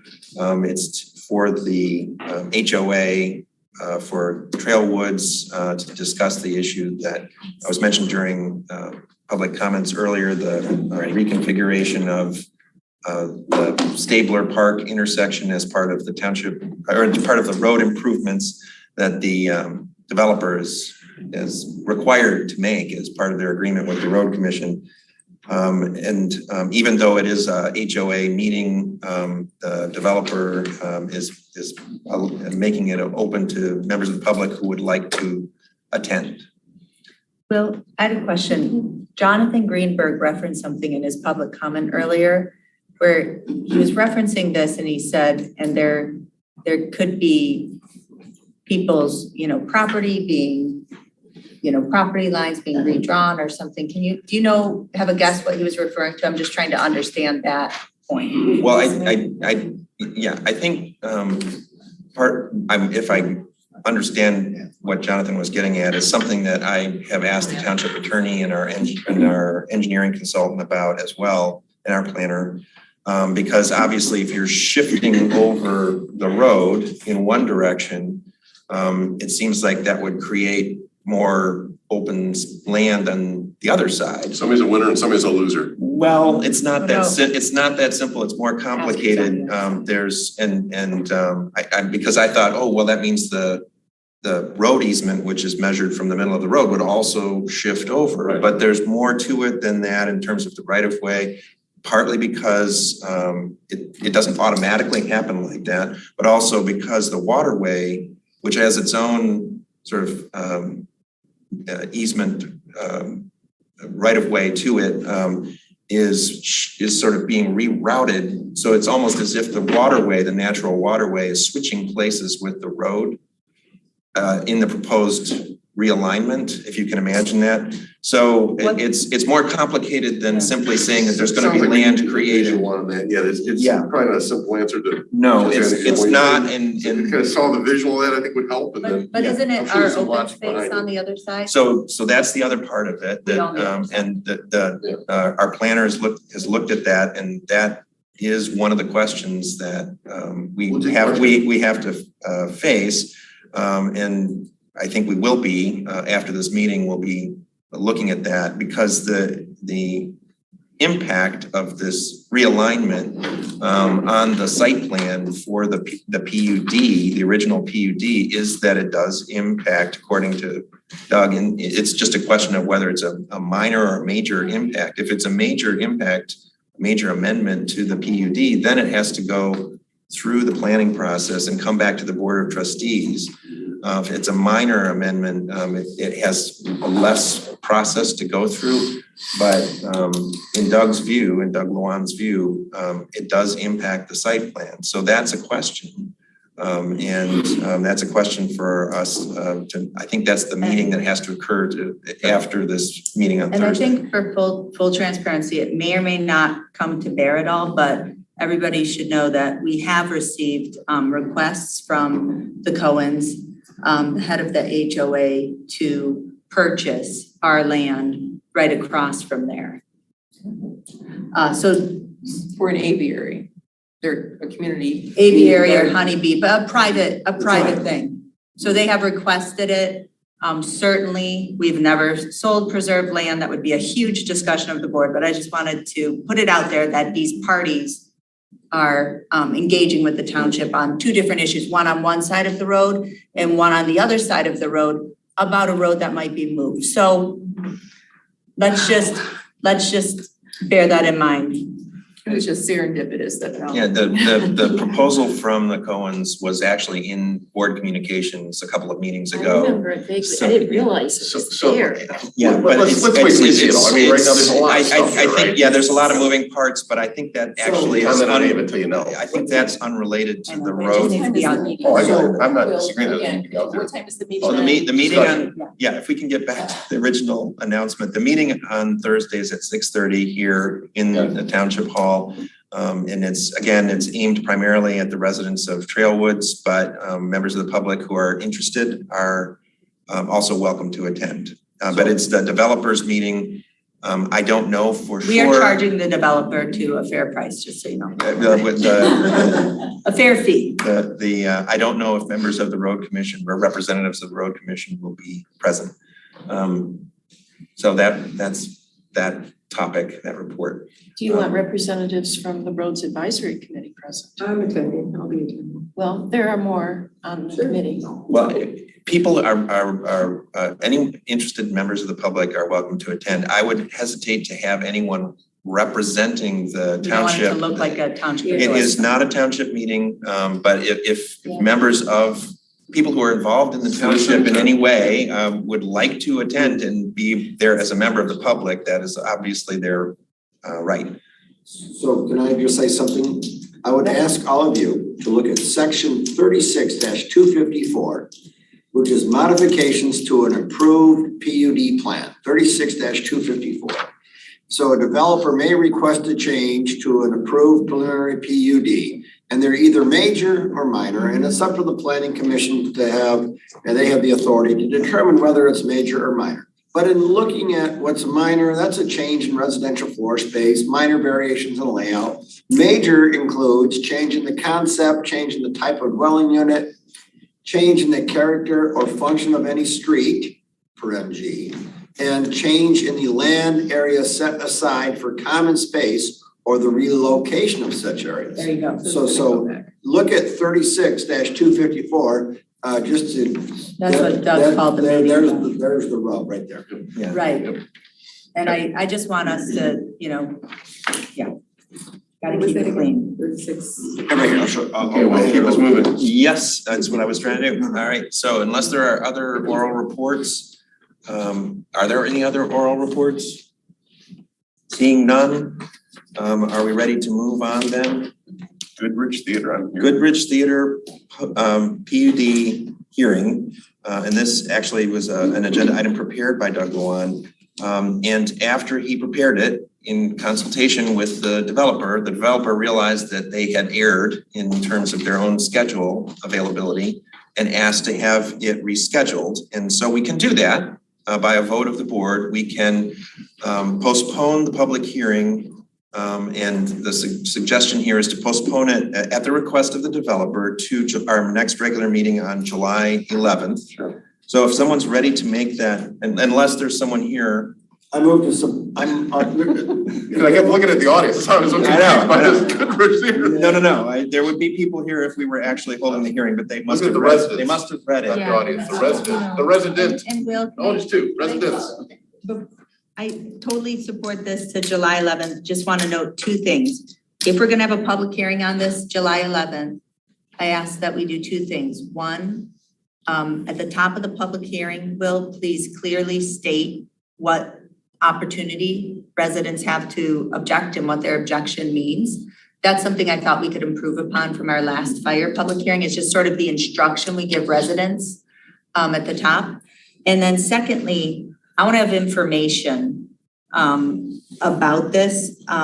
This is the first time that the board will be hearing about this. So any background information from Doug or the planning commission that they can send out ahead of the meeting packet. And I think Jess makes a good point also in the sense of, can we make it a little more interactive next time? I mean, they posed a challenge, we just went, and it gave no response. It just seemed very, Can we have trustee feedback or trustee? yeah, I mean, why can't we? Or if we have whatever we experts decide in to there, do. I mean, why can't we just make this an interactive conversation? But it's normal public hearing that I've been to, except that one. I was surprised that we didn't have dialogue. It was my first time, I wasn't sure Oh, okay. process, so I didn't know, or I would have spoken Depends on the to the municipality. fire department. Well, So it just depends on the practice. So I think we could adopt that 5 minutes and then, either if you want to do it after each person or at the end of maybe all the comments and then some response. I think for the flow of the public hearing, assuming that there's more than, one or two people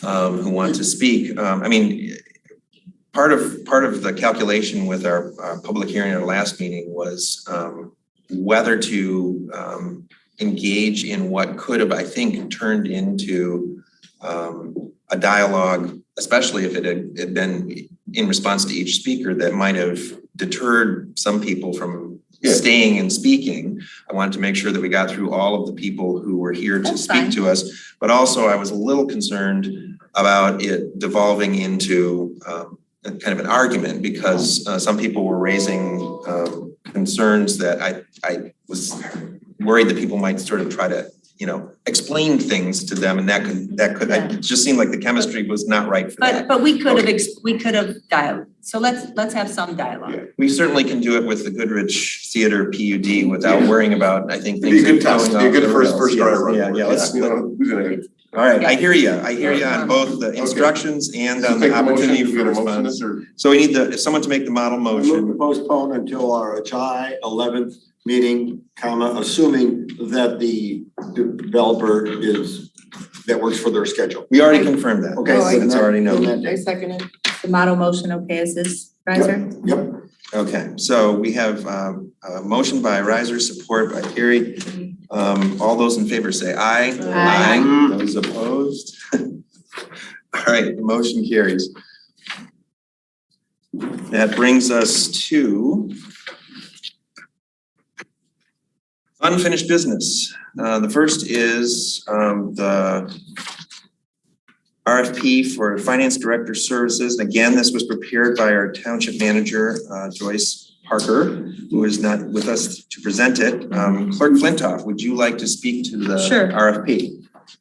Mark, did you have something? Yeah, just one quick comment, because I wanted, Pat asked a question about, what the process is. So if I'm wrong on this, please correct me, but I did talk to Joyce on Friday, and this, because I asked her, I said, hey, where are we at? What's going on? Are we moving? And she said, look, we have a short-term and a long-term challenge. It sounds like she worked closely with you and others and said, look, we're gonna send an RFP, in the short term, find something to, subvert this challenge in the interim, as we longer term find and search for permanent help. Yeah. So I think that's right. And a little more background on that is, this is the short-term finance director. It is looking for a firm or an individual. Yes. We don't care. We just want the right person. And then once this is in place, then we'll fill the full-time finance assistant position, which is critical. We budgeted for it. We've had a great internal candidate. We want to get some backup for AP and payroll, the essential, but we want to do this first and then fill that while we look for something permanent. So I think that's excellent, Mark. This is for an individual or firm, TBD. And this is not for a recruiter. No, we're gonna do this on our own. Yeah, Joyce. Yeah. Rather than through. No, there's a. Yeah, she didn't want to go through, didn't feel the need to go through. All right, I would move the model motion if I could. To authorize the township manager to implement the attached request for proposals plan in order to meet the township's immediate need for a finance director. So I would move that. So moved by Riser, support by Brazeau. All those in favor say aye. Aye. Those opposed? That motion carries. That brings us to item J2, the establishment of a special assessment district for fire services. And I believe updated materials were distributed for this. Yeah, the background's the same. The updates are the resolution and just the important dates. So this is the chief outlined kind of, three areas. We're having an election that's moving forward. And then there's also the SAD process, which we do because we're doing this under PA 33. And we are trying to make sure we dot all of our I's and cross all of our T's. And therefore, if there's any step we could underdo or overdo, we're gonna overdo it. The step before us tonight is to finally establish the SAD. So we tentatively established it as the whole of the township. This will finally establish that. It would also set a second public hearing date. So I want everybody to look at their calendars and talk about this for a hot second, because I'm proposing we do Tuesday, August 8th at 6 p.m. That would be a dedicated public hearing to this. Sounds like Mark's available. Kathy's not available though. Are others available, and any objection to that? Because that would be 6 o'clock, a little bit earlier. Kathy, are you okay with us having this without you? Oh, yeah. I just think that you're giving the public 30 days notice, that is good, right? So are we I gonna announce didn't that? mean it like that. I know. So that's Right. part of this resolution. So, and so you know, the last one was announced a month in advance too, via resolution and on the website. The mailing got to people about between 1.5 weeks ahead to like 3 days ahead. Yeah. And so that's just the reality of how much time it takes. So, for example, in setting a public hearing tonight, what that practically means is by the end of the week, we'll finalize this public hearing notice included again for your review, Exhibit A. So it'll look largely like this. I'm gonna make a few tweaks, but it'll look largely like this boring language that we sent out last time. However, we would also include a one-page fact sheet with it. So it could be something colorful or whatever. I'll rely on the chief to provide me with that. And does it also include like all the links to the data back up to the website too? So if I get this document, I've got links to all the other information. That fact sheet, yes. Okay, that's great. Yeah, on that fact sheet for sure. We'll also make sure that the Zoom information is more prominent on the public hearing. Can we send them first class? I mean, I don't know how we sent them last time, so to make sure we don't have this delta in. No, so they are all pre-sorted first class. They were all sent as well as they can be sent. I mean, Okay. I got it. I believe it. Yeah. Okay, I know. you said it took that long, but it's the post office. Okay, I know. that's not on you. So No, but I just want you to know we were trying I got it. to do it the right says thing. that 10 days ahead of the public hearing, but could we make sure it gets there by the 10? Just like with ballots, I cannot assure you when your ballot will be. She's saying she can't, all she's doing is the Well, best she wait a can minute, do. I'm not done. So if you send them out the day of the 10 day. That's not what I'm doing. Okay, no, but could we kind of add some padding in there Yeah. so it So- can show up? So here's the padding and here's the help I need from you all in order to meet that. Turn your attention please now to page 6, Exhibit A. If you have any, it's really unhelpful that he's doing that right now. John, can you rejoin the meeting? John, or it'd be not? lovely if you sat back down, Stretch my John. legs. John, it'd be lovely if you sat back down. I can stretch my legs. All right, so you all, by Friday, please provide any input you would like to provide on Exhibit A. I'd like redlined edits. You can take a picture of it and send it to me. Then also by Friday, Chief, we need a beautiful fact sheet. So if anybody wants to help the chief with that, please do. We'll take those 2 pieces of paper and put them together and we'll properly notice them. Monday, Tuesday are dead days. We'll get them to the printer on Wednesday and send them out first class. We'll put them in envelopes this time. I don't think that made a difference, but we will do that in pre-sorted first class. So to go out practically print tech, should be able to get it out then 4 weeks in advance. Jessica, I have a question. Sure. I do have a earlier commitment on the August 8th, but I will be there. I might be late at the meeting, but I will make the meeting. Maybe not right at the appointed hour, but I will be there. Would 7 be better? We were thinking of 6 to accommodate residents. But we don't have to set it for 6. I'm just saying I might be a little late for that meeting on the August 8th meeting. So, but I'll be there. As long as we If have there's any quorum. quorum, I'll be there and I will, if I'm late for public comment, I'll pledge that I will watch it to get up to speed on what the residents say. Yeah. The question I have. And it's just a public hearing, so it's not a meeting. It's just the public hearing. Okay. So we won't have as much agenda So to this get would be to. the only item. Yeah. And the other question I have is, are we able to attach an FAQ or a bullet point to this? Are we able to attach anything? It's funny you're asking about this because it's exactly what I was saying when you're standing over there. Yes. The fact sheet is due to us by Friday, and the chief is gonna do it, so definitely, a one-pager, fact sheet, FAQ, whatever y'all want it to be. I'm not running. The website, so they keep building on the website Right. from there anyways, John, so that way it's, No, but the paper's static. We're limited, going from fact to advocacy is a fine line using our Yeah. resources. So Right, we'll right. vet that through. That's why she called it a fact sheet. Just. So facts. this Just the is, facts, and sir. this I is, didn't know that. this is what I'd say is, again, that's why the chief needs help on the communications plan. That fact sheet will come from the fire chief communications arms of things. I trust the chief to check it with the attorney. We don't want to go over the line in advocacy. I agree, John. I will finalize this notice of public hearing. We will put them together in an envelope. We send it to all parcel owners. We send it to the mailing addresses of all parcel owners. We get bounce backs, but that's just our assessing roles and what we do. Jess, you said exhibit A for red line, and what do you mean by, I don't see, which one are you talking about? Yeah, sorry, this right here, basically the resolution attaches, as I did before, thank you, page 6. Yeah, Well, you have to look at the updated materials, the ones that have the red ink on the front. Oh, okay, right here, sorry. Yeah, so if it has red ink on the front, you're looking at the corrected. and apologies, updated. I had Okay, there's two attorneys looking at this, so that's. You have to get on the same page. I would move the model motion. So, and so everybody's, and just one more thing, in the resolution itself, I include all of the long whereases, because I think it's important for people to see like, okay, this question's on the ballot, here's what's gonna happen.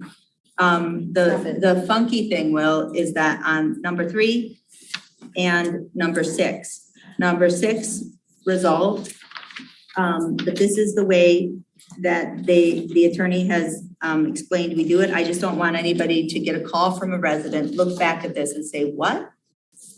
So, You mean the third when you say number 3, you mean the third whereas clause? the 6th Oh, down here, resolved. down here. Yep, resolve number Resolve 6. clauses. Number 6, township supervisor is now directed to make 3 proposed special assessment roles. And they're going to be 3 assessment roles, 1.35, that's as if it stays the same. For the 3.75, the max of the operating, and the 0.75, the max of the capital. We are not, and we need to keep messaging this, the long-term plan of it. We are not going to, on November 14th, if this passes, we are not going to all assess 4.5. I think there's a good visual we need for that.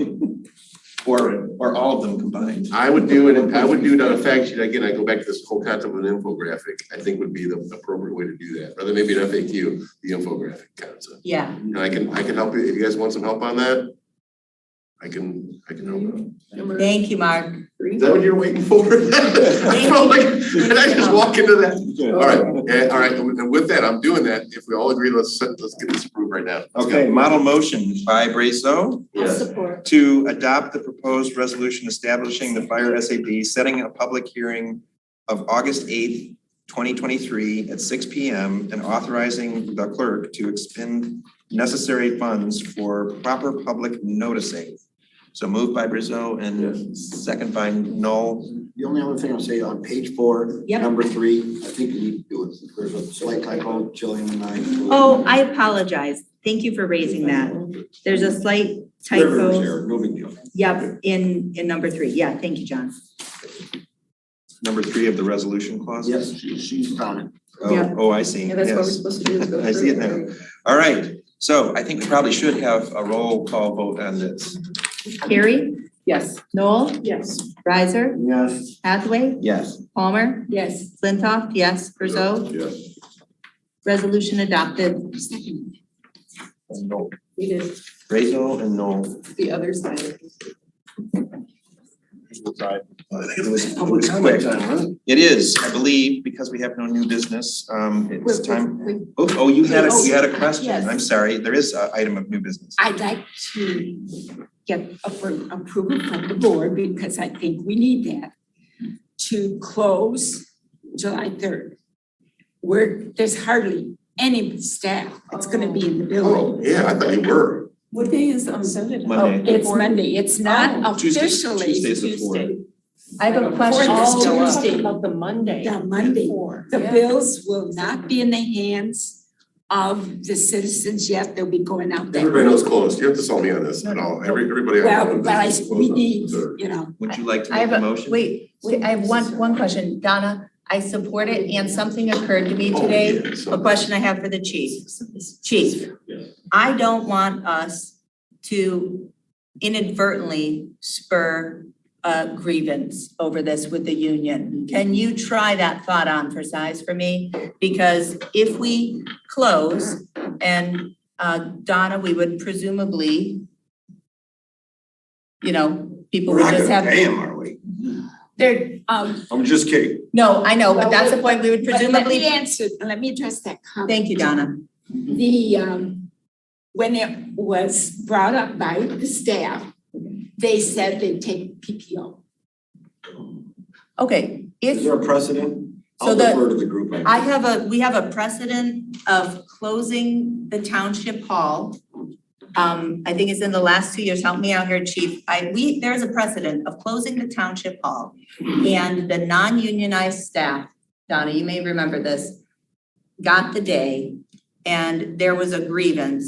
I think that was due to inclement weather only. Okay, that was due to inclement weather only, that's right. So in this situation, I'd have to review the contract, but my initial blush is that it won't create any issues. okay, thank you, chief.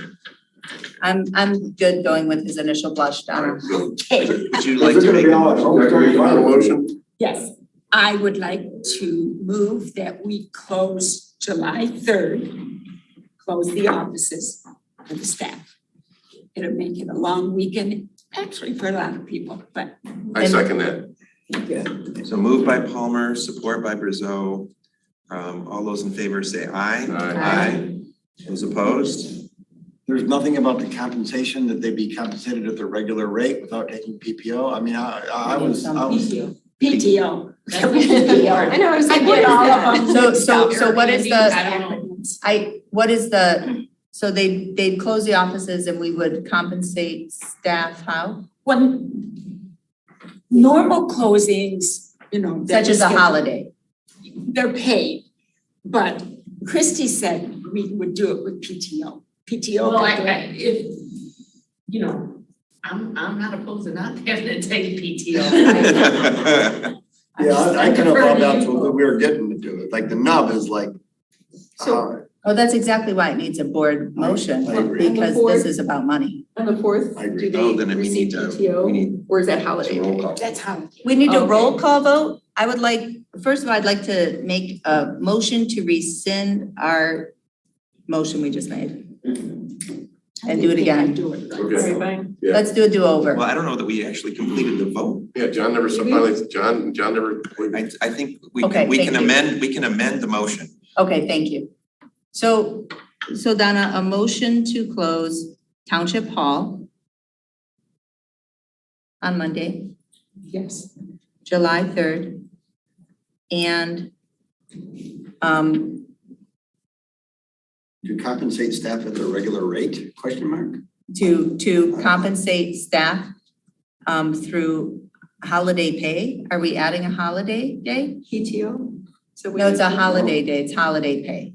So July 3rd would be holiday pay? Yeah, so people get July 4th right now. So we would, for this year only, and for 2023 only, help me out here, I'm making this up, 2023 only make July 3rd a paid holiday. Now, does this cross the line in terms of your contract? Because that's different. They're specifically enumerated within the contract. All these, the staff. Yeah. And they're enumerated in our policy, so This I is don't a think change of- we need to make it a holiday. We're just suggesting, I'm asking rather, that we close the 3rd because we've got the weekend, we've got the holiday, and one day in between. And there's I not would gonna prefer be not anybody to coming in. make it a holiday, but. just Okay, a so maybe community. close Township Hall and allow staff to take the day with PTO if they so choose. I mean, are you saying, You're making it complicated. I just wanna close it and the staff suggested they use PTO. Okay, There you go. and if somebody wants the work, They can they work. can. Sure. There you go. We're not requiring they not work. There you go. I love that. But the offices would be closed to the Yeah. public. Yes. Okay, There you go. Okay. So do you want to read back that motion? how about this? Motion to close Township Hall to the public on Monday, July 3rd. Does that work for you, Donna? That works just fine. Okay. This is sweet and simple. All right. Okay, so we have a motion by Palmer. Who was our second? Was it Brazeau? Yep. So motion by Palmer, support by Brazeau. And this now does not involve money? Oh, it doesn't involve. Voice vote? It doesn't involve money, so we can voice vote. All those in favor say aye. Aye. Those opposed? No. I would have paid him. Oh. All right. So do you want that on the record that you're no? I'm a no, because I would have paid the staff for an extra holiday for 2023. So you're a And no. you're gonna, and also, okay. Okay, everybody Time else? for public comment? Now- Wait, I have one more, one Oh, thing. right. You know, I have to say that this was probably one of our best meetings is working together on everything. And look, it's almost 9:30. I know, so let's make it 9:35, we're out of here. So public comment. Thank you for that observation. And yes, let's move to public comment. This is the time for members of the public to speak for up to 3 minutes on any matter under the purview of the Board of Trustees. Trustee Brazeau, will you serve as our timekeeper? I will serve. All right. We have still some members of the public present. Would either of you like to speak during public comment? I'll just tell you one thing that I forgot earlier to say real quick. The City of Ann Arbor is raising their water rates, so we need to, in the interest of balancing the budget, we need to make sure we can keep up with that. Yeah, but that's coming to a meeting very shortly. We have a whole little methodology worked out. We just need a couple Yeah, minutes. I remember that with the water. Coming soon to a meeting near you. Thank you, Ryan. Yeah. All right, and that turns to those participating remotely. I actually see some hands Yeah. raised. I wasn't afraid to do anything. Okay, Pam Boyd, you're first. Go ahead, please. Okay, all right, I found my unmute. I wasn't expecting to go quite so quickly. Number one, what is the access code for Thursday's Trailwood meetings? Will that be posted on the website? I would like to attend. I believe my understanding from the developer is that it's offered, attendance is offered in person. I don't know that they are making available remote participation. They are making it remote based on what I understand for those residents at Trailwoods who are not able to make it in. That is correct. Are we running it or no? We're No, not, they are So hiring What I somebody. have, what I have suggested, given the request from Trailwoods, is that they may use this public space and pay a fee to us for it because it's a developer having a kind of special meeting. It's not a regular community group. In terms of the Zoom, did you find somebody to run it for them? Chris said that he would do it. And I put him in touch with the developer, David Stolman, and I don't know where the things stand at this point, but Okay. they were gonna work out the arrangements. But it was gonna be public, David Stolman said, public. Well, it was going to be a meeting, well, the way that Open to he the characterized it public. is open to the public if people are interested and would like to attend, but it's a meeting that was basically mandated by the road commission for the developer to hold with the residents of Trailwoods. But I'm not comfortable using township staff, because this is kind of a special request we got, and we're trying to provide a special accommodation without giving the appearance that the township is inadvertently closing out the public. So I think that if we're they're paying us to provide staff and Zoom, and he said it was public, why shouldn't the remote viewing be public as well? But these meetings, these meetings have always occurred between homeowner associations, and I know it's a little different reason. And in this case, a developer, it's not our meeting. They've asked to use the space. because they don't have any. I other space. agree with you, but he also asked to use our staff and our equipment to provide Well, he a paid for it, public. but he But paid he's for that. paying for He's that. paying for Paying for it. Tell you what, Jessica, is call the him problem? up, talk with David. Maybe you can persuade him that, to your point of view. Well, he said it was public, did he not? Yeah, why don't we just do this? Why don't you call the guy, get the Zoom info, let's get it to Pam. And then Pam can publish it or whatever. Yeah. Because that's not our call.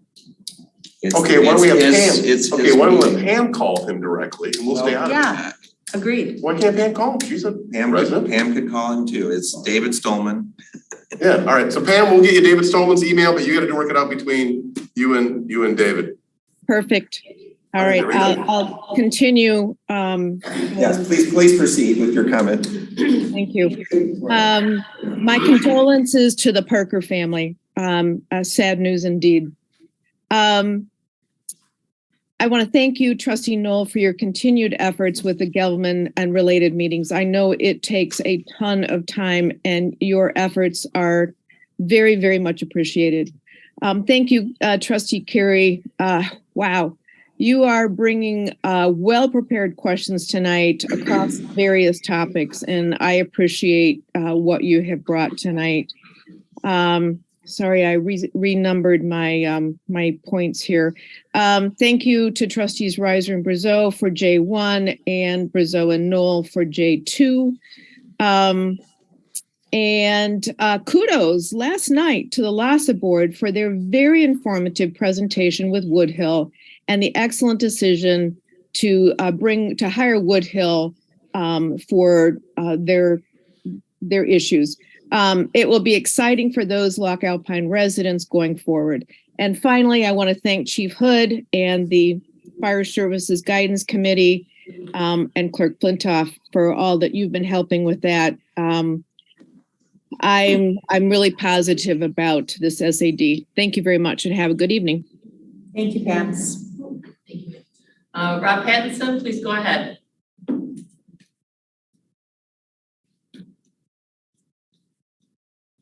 Oops, do we lose him? No, I think he just has to unmute. Oh, Just takes a moment. he disappeared. I hear him. His visage. Yes. Yes.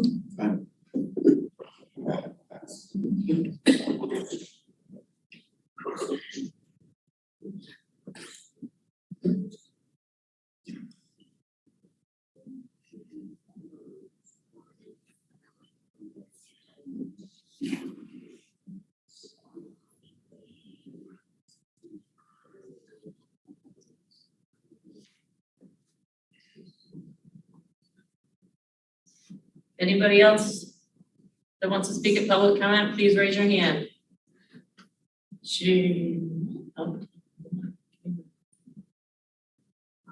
At this time, I see no hands raised. Close. Motion to adjourn. Yes. By Brazeau, support by Reiser. All those in favor say aye. Aye. Those opposed, we are adjourned. We had a record before 9:30. Yes, 9:28. Gotta go a ways to eat the 12 minutes we had. Actually,